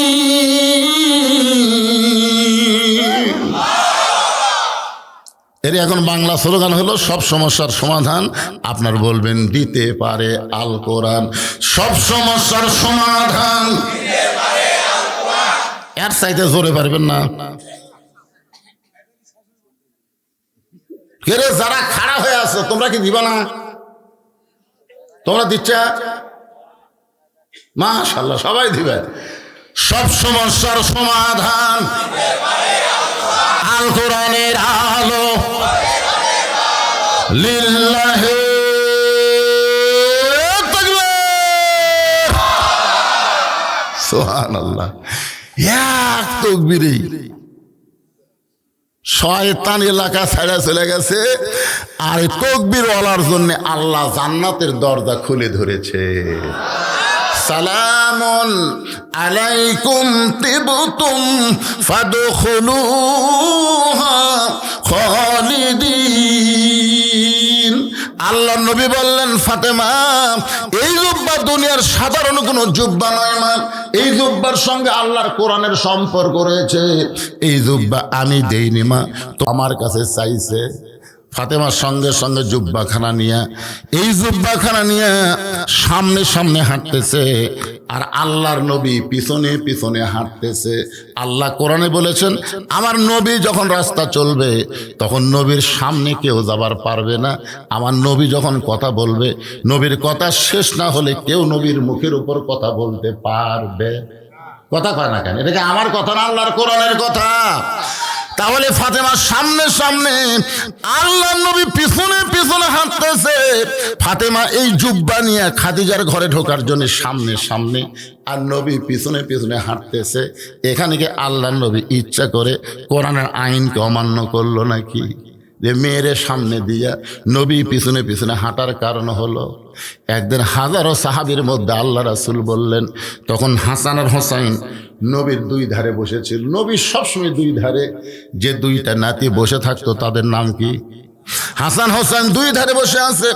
এমন সময় আল্লাহ নবী সাহাবীদের বলতেছে, রে আমার সাহাবীরা, আমার বড় মেয়ের নাম হলো জয়নাব, আমার মেজো মেয়ের নাম হলো রোকেয়া, আমার ছোট মেয়ের নাম হলো কুলসুমা। রে সাহাবীরা, আমার বড় মেয়ের নাম হলো জয়নাব, আমার মেজো মেয়ের নাম হলো রোকেয়া, আমার ছোট মেয়ের নাম হলো কুলসুমা। সাহাবীরা সবাই চিন্তা করতেছে নবীর মুখের উপর তো কথা বলা যাবে না, নবীর যে আর একটা মেয়ে আছে নবী সেই মেয়ের কথা বলতেছে না। নবী তৃতীয়বার যখন বলতেছে আমার বড় মেয়ের নাম হলো জয়নাব, আমার দ্বিতীয় মেয়ের নাম হলো রোকেয়া, আমার তৃতীয় মেয়ের নাম হলো কুলসুমা, সঙ্গে সঙ্গে হাসান হোসেন দুই ভাই বলতেছে সজাই আমাদের মা গরিব বলে আমাদের মায়ের কথা নানার মনে নাই। নানা তিনবার তিনটা মেয়ের কথা বলে, কিন্তু আমাদের মা গরিব বলে আমাদের মায়ের কথা কয় না ভাই, আমরা আর এখানে থাকবো না। হাসান হোসেন গলা ধরে দুইজন যখন যাবার চাই, নবী দুইজনের হাত ধরে টান দিয়া বুকের মধ্যে দিয়ে কপালে আর গালে চুমা খায়, বলে ভাই রে তোদের মা ফাতেমা আমারও মা। সমস্ত সাহাবেরা বলে ইয়া রাসূলুল্লাহ ফাতেমা আপনার মা কেমনে হয়? ফাতেমা তো আপনার মেয়ে, তাহলে মা কেমনে হয়? রাসূল বললেন তাহলে শোনো, ওই তাইফের ময়দান থেকে রক্তমাখা শরীর নিয়ে আমি যখন মক্কা ফিরে আসলাম, ওই বছর আমার চাচা আবু তালেব দুনিয়ার থেকে বিদায় নিয়েছে, ওই বছর আমার দরদের বিবি খাদিজাও দুনিয়ার থেকে বিদায় নিয়েছে। আমার রক্তমাখা শরীর নিয়ে আমি যখন ঘরের মধ্যে বসেছিলাম, এমন সময় আমার তিনটা মেয়ে জয়নাব আর রোকেয়া কুলসুমা, এরা তিনজন ঘরের মধ্যে ঢুকে বলতেছে বাবা রক্তাক্ত হয়ে তায়েফ থেকে আপনি মক্কায় ফিরে আসলেন, বাবা এই কষ্ট আপনি কেমনে সহ্য করবেন? আমরা নিষেধ করেছিলাম তায়েফে যাবেন না, এরপরও তায়েফে গেলেন, তায়েফের মানুষ ভালো না বাবা, এত পাথর মারলেই কষ্ট কেমনে সহ্য করবেন? রাসূল বলেন সাহাবীরা রে, এভাবে কথা বলে তিনটা মেয়ে যখন আমার ঘর থেকে বের হয়ে যায়, এমন সময় সবচাইতে ছোট মেয়ে কলিজার টুকরা ফাতেমা ঘরের মধ্যে ঢুকি দরজা বন্ধ করে দেয়। যেই দরজা বন্ধ করে চাই বললাম ফাতেমা তুমি কেন দরজা বন্ধ করলা? ফাতেমা বলে বাবা মুসা নবীর জন্য আল্লাহ সাগরকে রাস্তা বানায় দেয়, ইব্রাহিম নবীর জন্য আল্লাহ নমরুদের আগুনকে শান্তির বাগান বানায় দেয়, আর আমার বাবার জন্য আল্লাহ তাইফের পাথর তুলা বানাবার পারে না। ও বাবা আমি মায়ের মুখে শুনেছি আপনি যখন মায়ের পেটে ছিলেন তখন আপনার বাবা মারা গেছে, আপনার যখন 6 বছর বয়স তখন আপনার মা মারা গেছে। বাবা আমি মনে করেছিলাম আল্লাহ আপনাকে দেখবার পারে, কিন্তু আজকে দেখতেছি আপনি তো আপনার কাজে যাননি বাবা, আপনি তো আল্লাহর কলেমার দাওয়াত নিয়ে তায়েফে গেলেন। তাহলে আল্লাহর কাজ করতে গিয়ে আল্লাহ আর আমি বসে আছে, আর আমার বাবার দেহ রক্তাক্ত হয়ে গেছে, আমার কলিজা দিয়ে রক্ত ঝরতেছে। রাসূল বলে সাহাবীরা রে, ফাতেমা যখন বলতেছে আমার কলিজা দিয়ে রক্ত ঝরতেছে, হঠাৎ ঘর থেকে পাগলির মতন বের হয়ে যায়।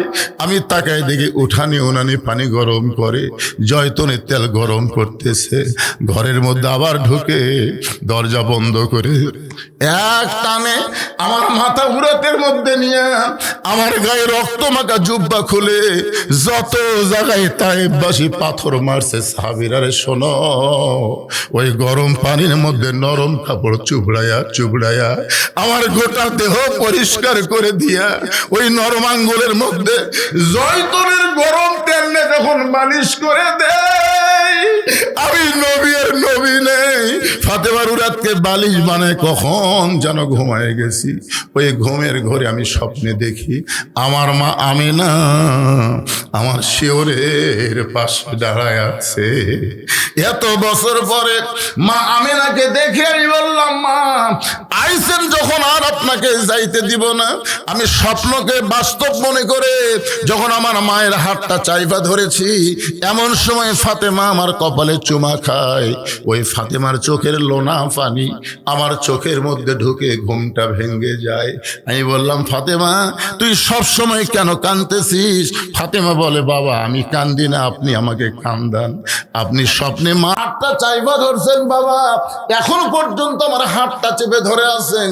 রাসূল বলে ফাতেমা রে, স্বপ্নে যদি মা বলে তোর হাতটা চাইপা ধরি মা, তাহলে তুই শুধু আমার মেয়ে না, তুই শুধু আমার মেয়ে না, তোর ভিতরে লুকিয়ে আছে আমার মা আমিনা। শুধুমাত্র মায়ের সম্মান করে ফাতেমারে সামনে সামনে, আল্লাহর নবী পিছনে পিছনে হাঁটতেছে। খাদিজার ঘরের মধ্যে ফাতেমা জুব্বা নিয়ে যেই মাত্র ঢুকলো, সঙ্গে সঙ্গে আল্লাহর নবী দরজা বন্ধ করে দিয়েছে।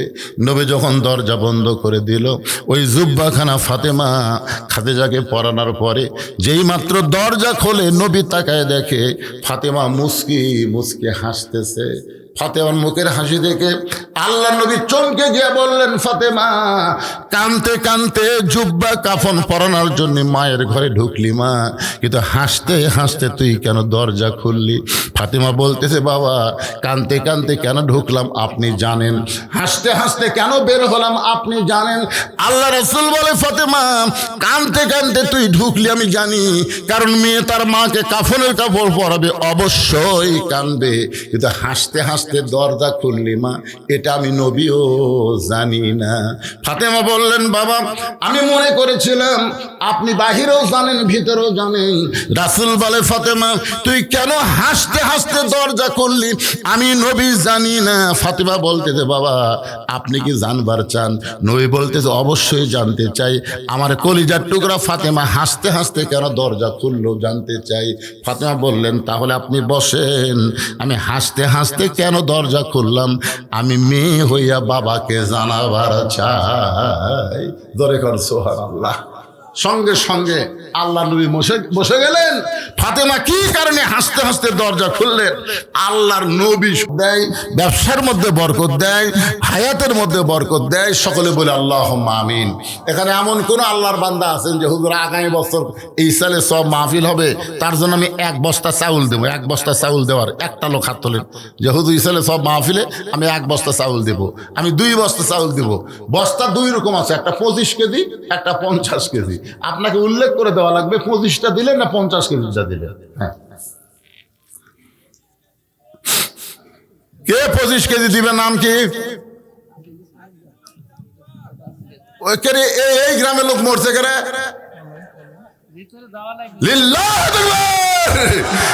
আজিজুল ইসলাম দামুয়া থেকে এসে 25 কেজির 1 বস্তা ধরে বলেন মারহাবা লিল্লাহি তাকবীর।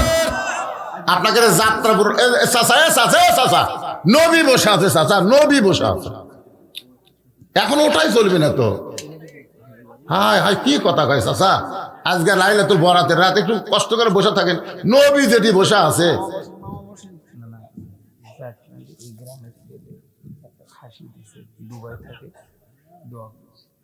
মুরব্বী চাচা, এই যে চাচা, চাচা মন খারাপ, পেশাব লাগছে নাকি?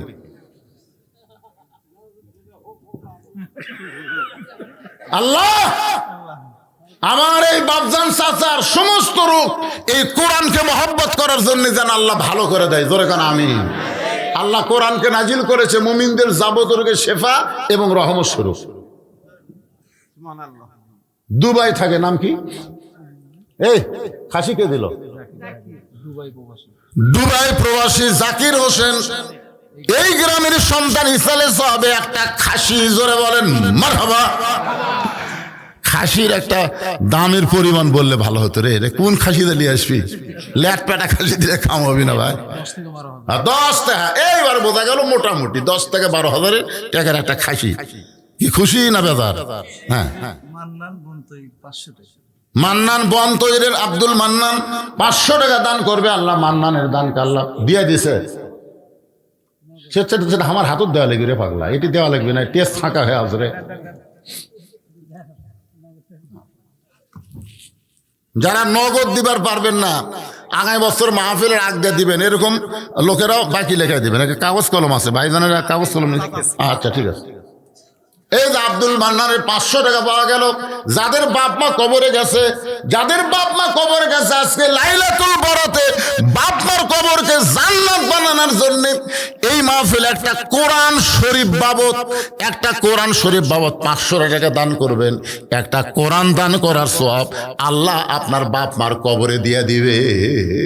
পৃথিবীর শ্রেষ্ঠ দান কোরআন বাবদ দান। কোরআন শরীফ বাবদ 500 টাকা দিবেন নগদ। এই কোরআন শরীফ কিন্তু বাকি বিক্রি হবে না, এটা নগদে আসেন আল্লাহর বান্দা যাদের বাপ মা কবরে গেছে, মাশাআল্লাহ মাশাআল্লাহ, বাপ মা মারা গেছে, 2 জনে মারা গেছে। আরে কি ছেলে মানুষ, 2 জন বাপ মা 2 জনে মারা গেছে, বাপ মার রুহের মাগফিরাতে কোরআন শরীফ বাবদ 500 টাকা দান করেছে। আল্লাহ বাপ মার কবরকে জান্নাতের টুকরা বানায় দেন, জোরে বলে আমিন। নগদ গুলো লেখার দরকার নাই, নগদ লেখার দরকার নাই, খালি বাকিগুলো আপনারা লিখবেন।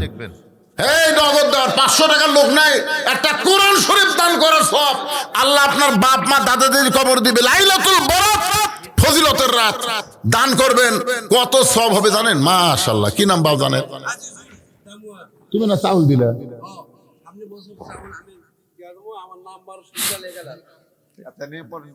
আচ্ছা ঠিক আছে, আইজুল দামু, আইজুল একটা থাকলে সমস্যা নাই, 2টা হলে বিপদ। এই জন্য আইজুলের বাপের নামটা লিখলেই ভালো হবে। দেখছেন খালি চাউল দেয়নি রে, বাপ মারা গেছে, বাবার রুহের মাগফিরাতে কোরআন শরীফ বাবদ 500 টাকা দান করেছে।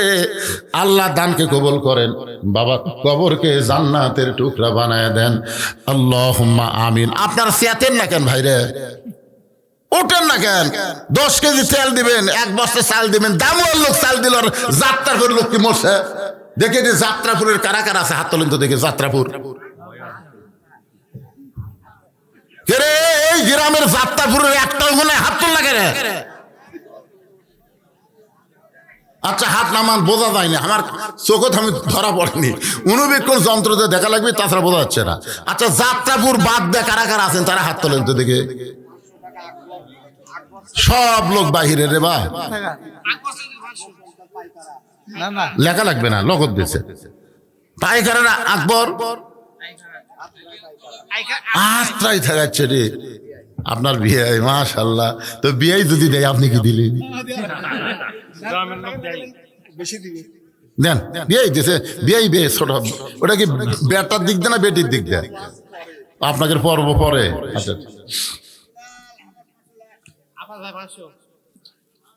দেখছেন আত্রায়ের বিয়ে এসে কোরআন শরীফ বাবদ 500 টাকা নগদে দান করেছে। পিছনে হাটে কেড়ে, এখন হাটে কেড়ে রাস্তা বন্ধ করে দাও তো। এই ছেলে যারা দাঁড়ায় আছো, একটা লোক যেন কারোর যাবার না পারে। নবী বসে আছে,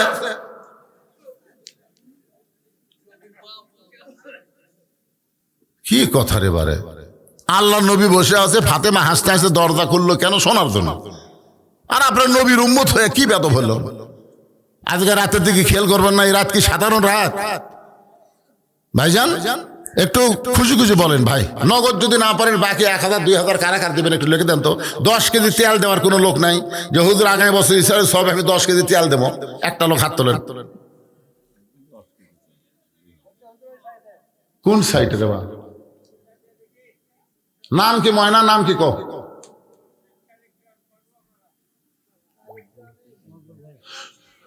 মকবুল হোসেন কালীগ্রাম কসবা পাড়া 10 কেজি তেল, জোরে বলেন মারহাবা। আচ্ছা আপনার পোলা কি দিয়া, সমিন না সরষে? তাহলে কিন্তু সরষে দেওয়া লিখবি, সরষে। মাশাআল্লাহ। 10 কেজি সরিষার তেল করবে দান। হ্যাঁ সেটাই তো আপনি মকবুল হোসেন 10 কেজি সরিষার তেল করবে দান, কালীগ্রাম কসবা পাড়া। আল্লাহ দানকে কবুল করেন, আল্লাহুম্মা আমিন। বেটা অসুস্থ, আইজুর রহমান 10 কেজি পেঁয়াজ 100 টাকা নগদে করছে দান। আমরা দোয়া করে দিলাম আল্লাহ বেটাকে যেন সুস্থতা দান করে, জোরে কোন আমিন। সবাই বলে আল্লাহুম্মা আমিন। দেন আপনাদের মধ্যে 10 কেজি 20 কেজি পেঁয়াজ দেওয়ার লোক নাই? আজিজেরই দোকান আছে তো, সব নেবেন ওর কাছ থেকে। এই গ্রামে আজকে মাহফিল শুনবার আছেন, এই গ্রামে শ্বশুর বাড়ি একটা জামাই আছেন? আপনাদের মধ্যে কি একটা জামাই আছে? দেখেন তো একটা জামাই। শ্বশুরের গ্রামে ওয়াজ শুনবার আছেন, একটা জামাইও মাহফিল আসেননি।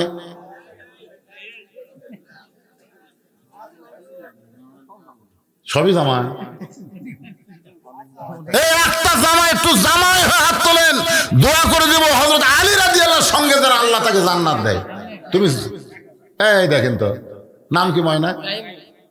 নাইমুল, রাহিমুল এই গ্রামের জামাই। এই রাহিমুলের স্ত্রী দেখেন আপনার স্বামী কেমন দেখছেন, আর শ্বশুর শাশুড়ি চিন্তা করেন একটা জামাই পাবে সামনে কাতারে বসে 1000 টাকা দান করলো। আল্লাহ দানকে কবুল করে নবীর জামাই আলী রাদিয়াল্লাহর সঙ্গে তাকে জান্নাত দিও, ধরে কান আমিন। 2 নম্বর কোন জামাই আছেন একটু? 2 নম্বরে কোন জামাই আছেন? আগামী বছর মাহফিল হবে আর সেই মাহফিলের টাকা দিবেন, তাই আপনারা ধরফর করতেছেন। ওটা কোন গ্রামের? কি দিবি বাবা? আপনি কি দিলেন? নাজমুল কি দিলেন?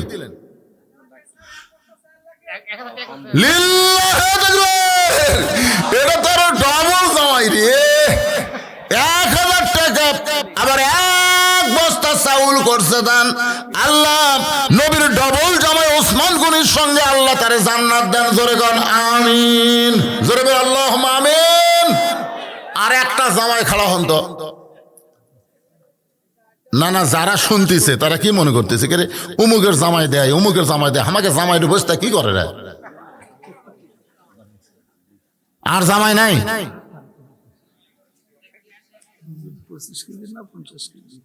এই যে জামাই, আপনি যে 1 বস্তা চাউল দিলেন, নাকি 25 না 50 বাবা?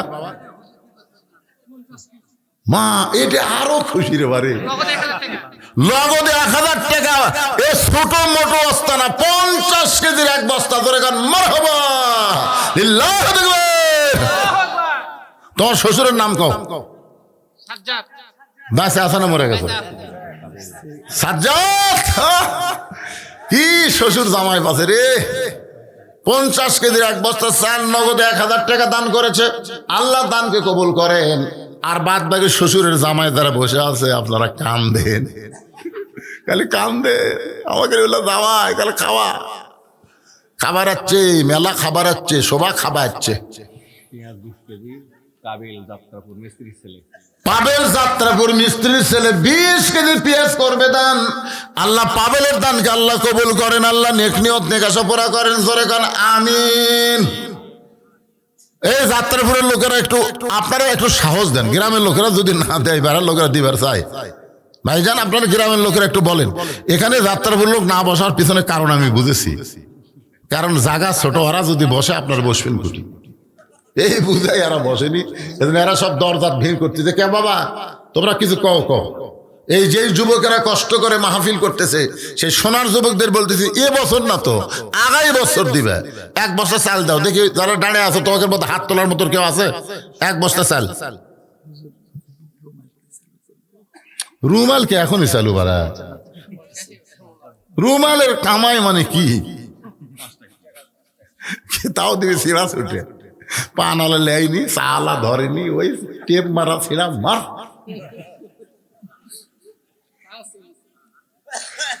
আল্লাহ কোরআনে বলেছেন যে মানুষ এরকম ফাঁকি দিবে, সেদিন আল্লাহ বলেছে লাল তানালুল বিররা হাত্তা তুনফিকু মিম্মা তুহিব্বুন। তোমার পকেটে যে কয়টা টাকা আছে না, তার মধ্যে যেই টাকা তুমি বেশি মহব্বত করো ওটা তুমি দাও। এখন যদি 100 টাকা লোড থাকে, 500 টাকা লোড থাকে, 200 টাকা লোড থাকে, আপনি কোনটা 3টার মধ্যে কোনটার উপর মহব্বত বেশি? কথা কয় না। ওই 500 দিলে আল্লাহ কবুল করবি, 500 সাইড করে 100 দেন, আল্লাহকে আমার টাকাও পড়েনি, তোর টাকার দরকার আমার। কারণ আমাদের কাছে যা কিছু আছে সব কে দিছে? আরো জোরে বলেন। আবাদ পুকুর এলাকায় প্রথম যখন আমি ওয়াজ করতে আসতেছিলাম, আপনাদের অনেকের মনে আছে অনেকের মনে নাই, একটা ভাঙ্গা মোটর সাইকেল দিয়ে ভাই, তখন তো রাতের বেলা যাওয়ার পারতেছিলাম না, সকালবেলা আমি যাচ্ছিলাম। তবে দাওয়াত দেওয়ার আগে শর্ত দিচ্ছিলাম, সকালে আমার মোটর সাইকেল চালু হয় না, কমপক্ষে 200-300 গজ ঠেলা লাগবে, ঠেলা পারিস তো দাওয়াত। তখন ওই সকালে বিদায় নেবো, মুড়ি টুড়ি মাকে খিলে আমার কয় হুজুর এখন আপনি যাবেন? কি করো ভাই এখন যাই। তখন ওরা 2-3 জন হাত পিছনে ঠেলে, হুন্ডে ঠেলে, ঠেলতে ঠেলতে 2-1 দিন চালু হয় না, এতই ঠান্ডা হয়ে গেছে, চালু যখন হয় না তখন কি এই ভাঙ্গা হুন্ডা লাগ দাওয়াত দিয়ে যাবি না রে, আর হুন্ডা ঠেলতেই কাম সারা। আর যদি চালু হয় ভট ভট ভট চালু হয়, আমি সেই সময় থেকে ওয়াজ করতেছি, বুঝলেন। আমি সারা জীবন যত টাকা কামাই করছি, যারা দাওয়াত দিবার যায় তারা যায় নিজের চোখে দেখে আসে। 12 শতক জায়গার থেকে 235 শতক জায়গার উপরে মসজিদ, মাদ্রাসা, ইতিমখানা, কমপ্লেক্স, সাইদি হুজুরের কনফারেন্স হল এবং মহিলা মাদ্রাসা 3 তলা। একটা টাকাও কারো থেকে দান সাদকা নেওয়া হয় না। সমস্ত টাকা হলো আপনারা ওয়াজের পরে যা দেন, এইটা দিয়ে আমি এগুলো তৈরি করি। কারণ ওসমান গনির জীবনী পড়া দেখছি, আল্লাহ নবী ওসমান গনি ডাক দেব, ওসমান, আল্লাহ তোমাকে কত সম্পদ দিয়েছে তুমি হিসাব জানো? ওসমান গনি বললেন, ইয়া রাসূলুল্লাহ, আমাকে আল্লাহ যত সম্পদ দিয়েছে এই সমস্ত সম্পদ যদি গুদামে রাখি, এই গুদামে তালা দিয়ে ওই তালার চাবি টানতে একটা উট হিমশিম খায়, তাহলে কতগুলো গুদাম, গুদাম ভর্তি মাল, গুদামে তালা দেয়া ওই তালার চাবি টানতে একটা উট হিমশিম খায়। রাসূল বলে, ওসমান, আল্লাহ যদি তার সমস্ত সম্পদ ফেরত চায় তুমি কি করবা? এই কথা শোনার সঙ্গে সঙ্গে ওসমান গনি মারছে দৌড়। সাহাবীরা বলতেছে, রাসূল আল্লাহ, এই কথা শুনে ওসমান গনি দৌড় মারলো ভয়ে না কি জন্য? রাসূল বলে, তদন্ত না করে কোনো কথা বলা যাবে না। কিছুক্ষণ পরে সাহাবীরা সবাই নবী সহ তাকায় দেখে ওসমান গনি ওই চাবি বহনকারী উটটা রশি ধরে টেনে টেনে নবীর কাছে এনে বলতেছে, ইয়া রাসূলুল্লাহ, শুধু গুদাম নয়, গুদামের মাল নয়, গুদামের তালা এবং গুদামের চাবি বহনকারী উটটাও পর্যন্ত আমি আল্লাহকে দিয়ে দিলাম। সঙ্গে সঙ্গে নবী বলেন, আল্লাহ, ওসমান সব কিছু তোমাকে দিয়া দিল। ওসমান তো নিজের জন্য কিছুই রাখলো না। আল্লাহ বলে, হাবিব, কে বলে ওসমান নিজের জন্য কিছু রাখে নাই? ওসমান নিজের জন্য আল্লাহ এবং নবীকে রেখেছে। একজন মুসলমানের জন্য আল্লাহ নবী ছাড়া অন্য কিছু দরকার আছে? আর পকেটের টাকা থেকে আপনি দিচ্ছেন না, না দিলেন না দেন, জাগা মতো টাকা ঠিকই যাবি। কি কোন টাকা থাকবি, হয় ডাক্তার খাবি, না হয় ইবির ধান লাগাবেন, মরা শীষ ভরাবি, খালি খালি ওষুধ মারবেন। আর আজকে খালি দান করেন, আর সদকাতু তারুদ্দুল বালা, দান সদকা করলে বালা মুসিবত আল্লাহ সব দূর করে দিবে। এবার এ ওয়াজ শোনার পরে একটা বস্তা চাউল দেওয়ার লোক নাই, এই সাইডে একটা লোক নাই। রফিকুল ইসলাম 5, আপনার একটা করবেন তো গোপন থনকে, রফিকুল ইসলাম 5 কেজি রসুন করবে দান। আল্লাহ রফিকুল দানকে আল্লাহ কবুল করেন, আল্লাহ নেক নিয়ত নেক আশা পুরা করেন, আল্লাহুম্মা আমিন। কে দিল? তা আপনাকে এই মাহফিলের সভাপতি, সেক্রেটারি, মাহফিল কমিটির সভাপতি নাই, সেক্রেটারি, কেশিয়ার, সদস্য, সেটাকে আগে দিছে না পরে দিবে?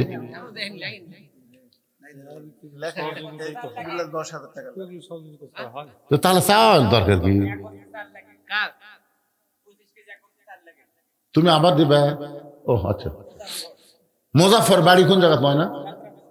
এই যাত্রাপুরের মুজাফফর কেবল স্মৃতিছে, ঈদের সামনে বসে আছে, মানে কি যে বুঝতে, 1 বস্তা চাউল 25 কেজি, জোরে বলেন মারহাবা।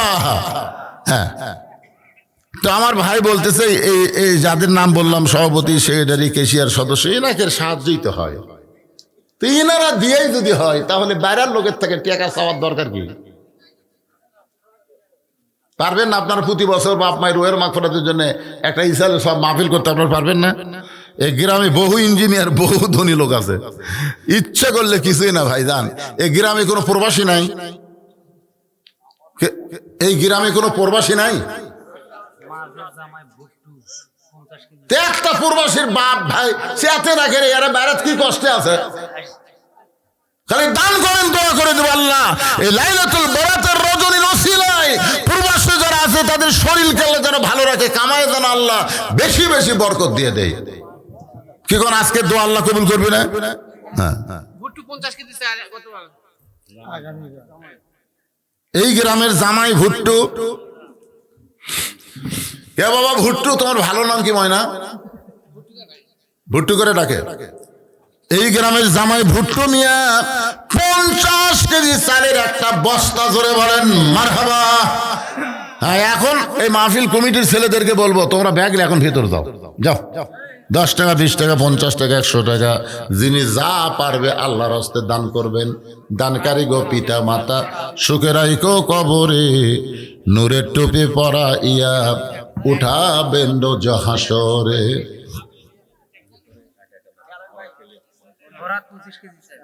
ফরহাদ কোন গ্রামে বাড়ি?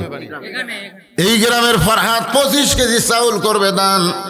1 বস্তা চাউল দান করবে আল্লাহ। ফরহাদের দানকে আল্লাহ আপনি কবুল করেন। ওনার জামাই 1000 টাকা দান করবে আল্লাহ। জামাই শ্বশুর মেয়েরা দান করলো, শ্বশুর 1 বস্তা চাল আর জামাই 1000 টাকা। এই ছেলে বেলে দৌড়াদৌড়ি করিস না বাবা, টাকা লিয়া তারপর লড়েক তো। এই সবাই দেন 10 টাকা 20 টাকা 50 টাকা। আজকে পবিত্র রাত ভাই দান, এ রাতের দিকে খেয়াল করেন। ভাগ্য রজনী পবিত্র রাতে সবাই দান করবেন, দান থেকে মাহরুম হবেন না। অল্প হোক বেশি হোক যা পারবেন দিয়ে দিবেন। আমার মায়েরা যারা পর্দার অন্তরে বসে আছেন, মা আপনাদের কাছে আদায় হবে। মায়েদের কাছে আদায় কি করবে রে? মায়েরা দান করবে বেশি। ওখানে লোক আছে, আমার মায়ের বিশ্বস্ত লোক পাঠাবেন, আমার টাকালে আর একদিকে যেন না যায়। আমার মায়েরা আল্লাহর রাস্তায় আপনারাও দান করবেন। আজকের পবিত্র রাতে বাপমা যাদের মারা গেছে, বাপমা রোহের মাগফিরাতে ইমান আলী 25 কেজি চাল করবে দান। ইমান আলীর দানকে আল্লাহ আপনি কবুল করেন। আল্লাহুম্মা আমিন। লিল্লাহি আকবার। আজকের মাহফিলের সম্মানিত সভাপতি সাহেব 10,000 টাকা ধরে বলেন মারহাবা। এটা মাহফিলের সভাপতি না মাহফিল কমিটির? মানে 2 কমিটির আপনি। আজকে মাহফিলের সভাপতি আপনি না, আবার এই যে মাহফিল কমিটি তার। আপনি কি দিচ্ছেন? আপনি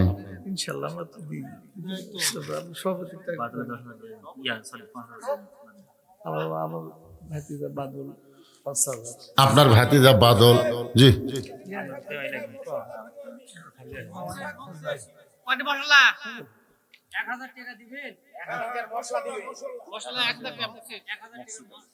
ওনার বাড়ি তো বিদেশি করছে।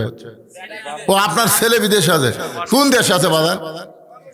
আল্লাহ আপনার ছেলেকে ভালো রাখুক, কামায় বরকত দেখ। বাবা 1000 টাকার মশলা দান করলো, আল্লাহ দানকে কবুল করেন। জোরে কোন আমিন।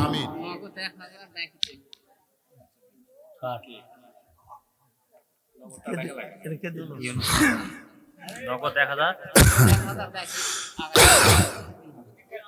2000 বাকি 3000 নগদ 1000 দেন। হ্যাঁ নগদ থেকে এটা দেন। ইউনুস আলী নগদ 1000, আগামী বছরের বাকিতে 3000 টাকা করছে দান। ইউনুস আলীর দানকে আল্লাহ আপনি কবুল করেন। আল্লাহুম্মা আমিন। কে যেন দিল 5000 টাকা, সেটা করলেন না? বাদল এই গ্রামেরই নাকি? এই পিছনে বাড়ি বাদল আমার ভাইজানের ভাতিজা যদি 5000 দেয়, চাচা কি দেওয়া লাগবে ওরা আন্দাজ করেই হয়ে যাবে। ভাতিজা 5000 টাকা দান করেছে। বাদলের দানকে আল্লাহ আপনি কবুল করেন। আল্লাহুম্মা আমিন। কি কন তার নাম কন? আগামীবার যত লবণ লাগবে বাবা জামাই এই প্যাকেট লবণ দিও, এই গরু খাওয়া দান দিও না। গরু খাওয়া লবণের মধ্যে বালু বেশি থাকে, দরকার নাই। আগামী বছরের তবারক পাকাতে যত লবণ লাগবে এই গ্রামের একটা জামাই দান করবে আল্লাহ। সে জামাইয়ের নাম কি? জালাল। জামাইয়ের দানকে আল্লাহ আপনি কবুল করেন। আল্লাহুম্মা আমিন। আগামী বছর যত হলুদ লাগবে, হলুদ দেওয়ার একটা লোক নাই যে হুজুর তবারক পাকাতে যা হলুদ লাগবে আমি সব দিয়ে দেবো। একটা লোক দাঁড়ান, হলুদ। হাত তুলবার চা তোলে না।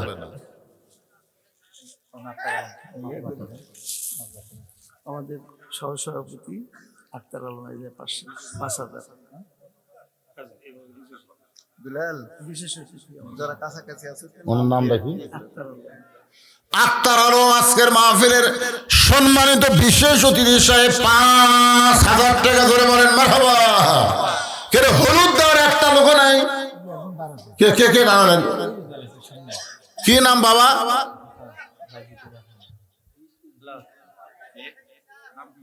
কোন গ্রামের? সেকেন্ডার বুঝলাম, গ্রামের নাম কি? মারিয়া।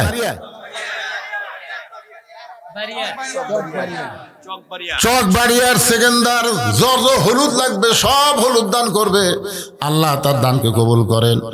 আগামী বছরে যত মরিচ লাগবে কাঁচা শুকনা একজন দেন। আগামী বছরে যত মরিচ লাগবে একজন বলেন, বলেন আল্লাহর একজন বান্দা বলেন। বরকত দেওয়ার মালিক আল্লাহ, বরকতের রাত আছে। যাত্রাপুরের মাহবুবুর রহমান 10 কেজি আদা করবে দান। আল্লাহ মাহবুবের দানকে আল্লাহ আপনি কবুল করেন, আল্লাহুম্মা আমিন।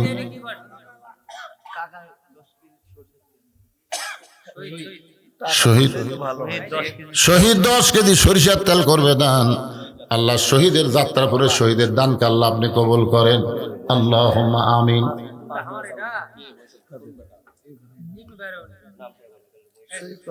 দুলাল ও দুলাল যারা কাছাকাছি আছে এদের নাম বলে ইউনুসের নাম বলো।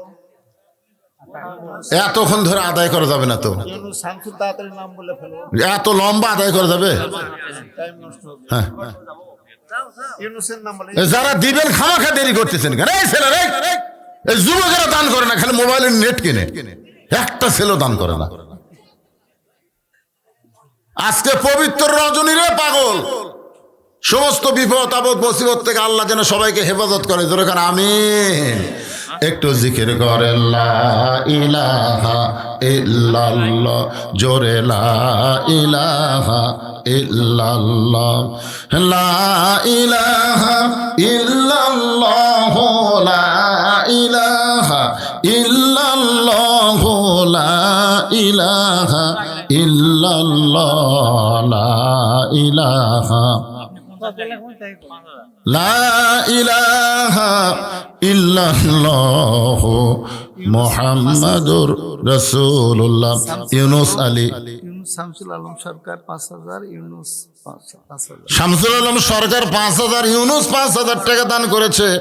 আল্লাহ দানকে কবুল করেন, আল্লাহুম্মা আমিন। রশিদ আছে, আব্দুর রশিদ আছে, আশপাশে আছে। আচ্ছা ঠিক আছে, এগুলো সব আপনার লেখেন। আর আদায়ের জন্য আমি বলবো না, এখন টানা ওয়াজ করা লাগবে কিছুক্ষণ। এই বাবা তোমরা আবার ক্যামেরা চালু করে দাও, আর আদায় শেষ। হ্যাঁ চালু করে দাও, কারণ এমন এক জায়গা নবী বসে আছে। ফাতেমা হাসতে হাসতে দরজা খুলেছে। ফাতেমা বলতেছে, বাবা হাসতে হাসতে দরজা খোলার কারণ হলো আপনার জুব্বা নিয়ে যখন আমার মাকে পড়াতে গেছি, আমার মাকে যখন জুব্বা পরাতে গেছি, এমন সময় ইয়ানজুরু বি নূরিল্লাহ, আমি নূরের চোখে তাকায় দেখি আমার মায়ের শরীরে আল্লাহ তাআলা জান্নাতের পোশাক পরায়া দিছে। আনোয়ার হোসেন যাত্রাপুর প্রবাসী আর কি 10,000। আনোয়ার হোসেন যাত্রাপুর প্রবাসী 10,000 টাকা দান করবে। আল্লাহ তার দানকে কবুল করেন। আল্লাহ নেক নিয়ত নেক আশা পরাক, আল্লাহুম্মা আমিন। সঙ্গে সঙ্গে আল্লাহ নবী বসা অবস্থায় মাটিতে এরকম একটা থাবা দিয়া চিৎকার করে কান্না করলেন। ফাতেমা বলতেছেন, বাবা আমার মায়ের শরীরে আল্লাহ জান্নাতের পোশাক পরায় দিছে। এইটা শোনার পরে আপনি এমন করে কেন কাঁদতেছেন? রাসূল বলে, ফাতেমা এই কান্না কোনো কষ্টের কান্না নয়, এই কান্না হলো আমার জীবনের আনন্দের কান্না। ফাতেমা তুমি জানো না, সর্বপ্রথম আমাকে নবী বলে যিনি স্বীকার করেছে, দুনিয়ার কেউ যখন আমাকে নবী বলে স্বীকার করে নাই, সর্বপ্রথম আমাকে যিনি নবী বলে স্বীকার করেছেন তিনি হলেন তোমার মহিয়সী মা, আমার বিবি খাদিজা। আমার বিশ্বাস, আপনি এগুলো লেখেন, এগুলো লেখেন। বিদ্যুৎ 5,000 টাকা প্রবাসী দান করেছে। আল্লাহ দান, এতক্ষণ ধরে আমি ঘ্যাঙ্গালাম, তখন দিল না, কেবল ওয়াজ টান মারছি, এখন আবার শুরু করতেছে।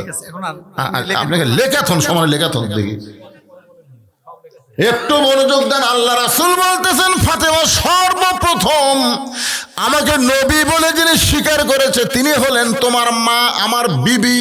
আপনি বলেন তো, বউ হয়ে নবী বলে স্বীকার করা এটা কি চারটিখানির কথা? আমি যত বড় বক্তা হই আপনাদের কাছে হতে পারি, কিন্তু আমার বইয়ের কাছে, কারণ আমার সবকিছু জানে আমার বউ। কিন্তু খাদিজা সর্বপ্রথম নবী বলে স্বীকার করার কারণ হলো আল্লাহ নবীর ভিতরেও যা বাহিরেও তাই। এই কারণে আল্লাহ বলেছেন লাকাদ কানা লাকুম ফি রাসূলিল্লাহি উসওয়াতুন হাসানাহ।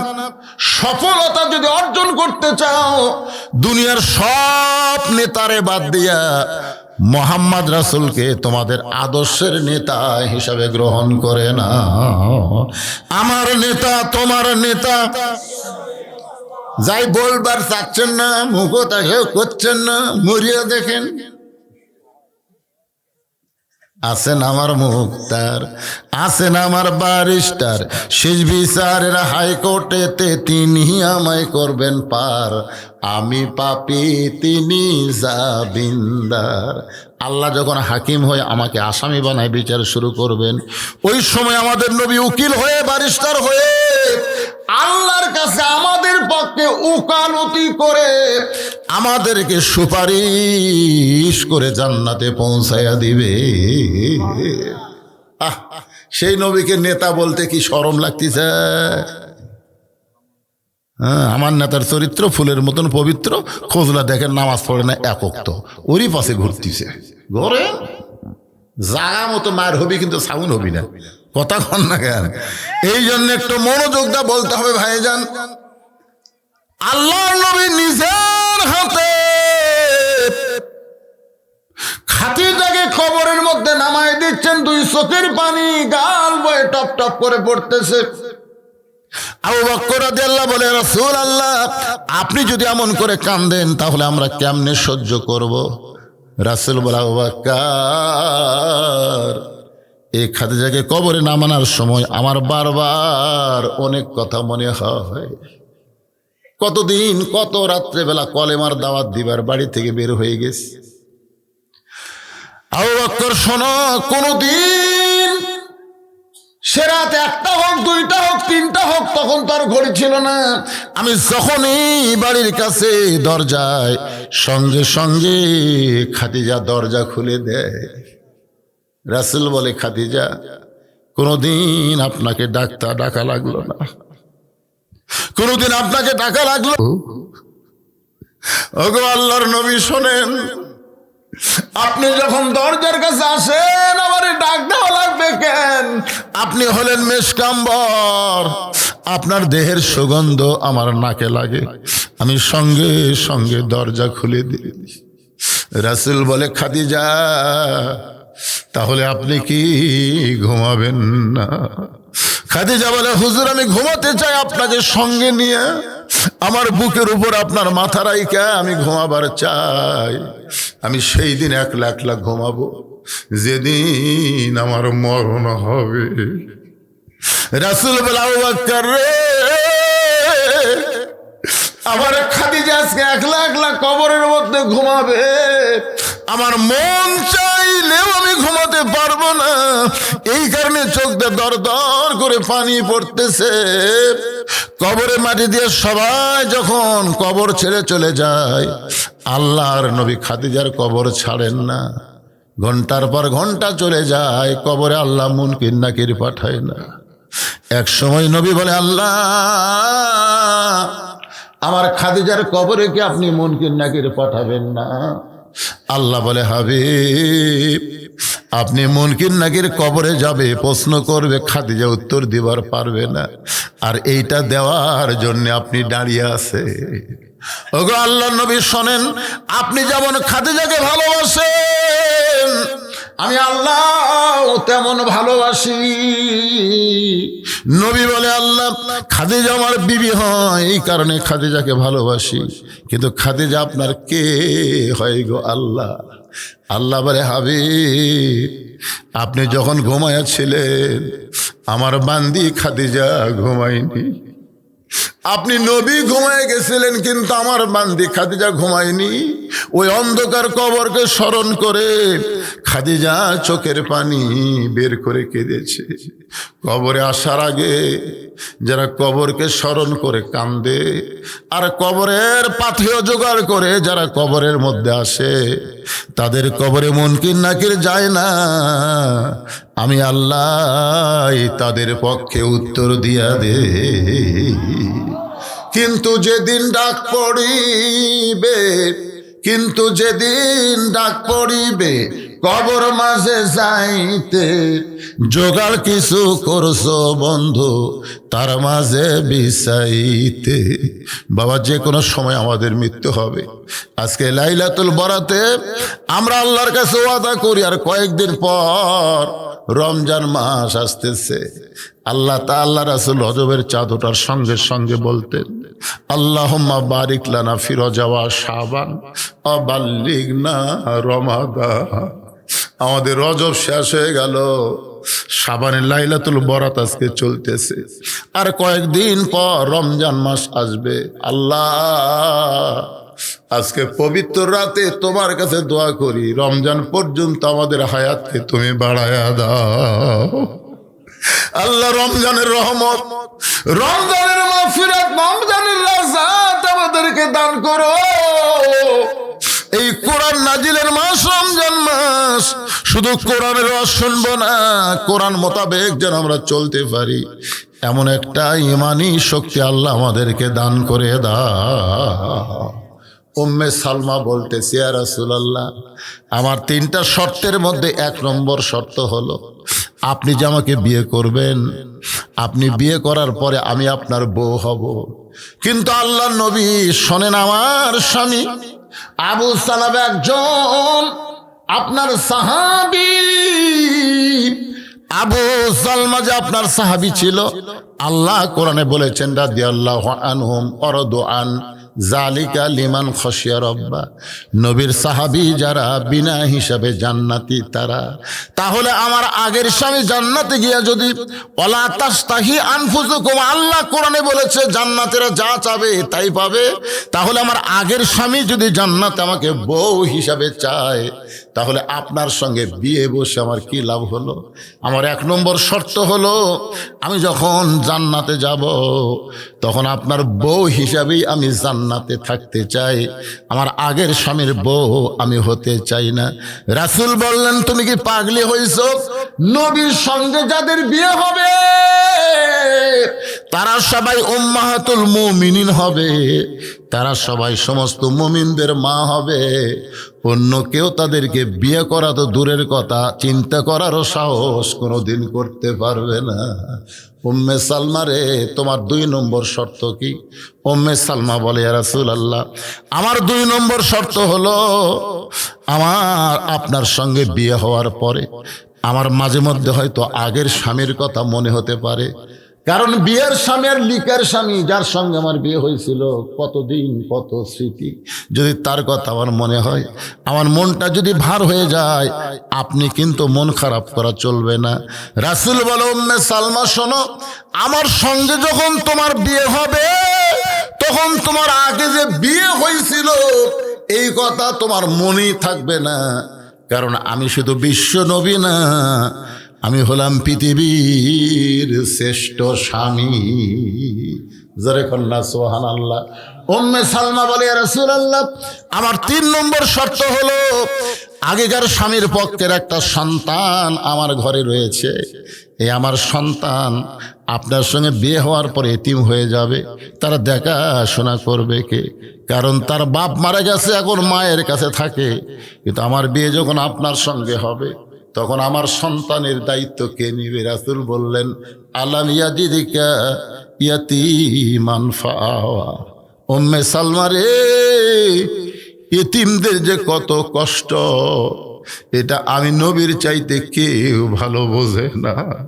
রে উম্মে সালমা শোনো, আমার সঙ্গে যখন তোমার বিয়ে হবে, তোমার আগেরকার পক্ষের সন্তানের দায়িত্ব নিয়ে আমি বাবার দয়া দিয়ে লালন পালন করব।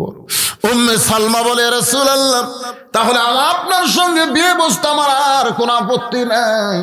উম্মে সালমার সঙ্গে নবীর বিয়ে হবে, কিন্তু আমাদের প্রশ্ন হলো, উম্মে সালমার মধ্যে এমন কি গুণ আছে যে গুণের কারণে নবী তাকে বিয়ে করতে বাধ্য হয়ে গেল?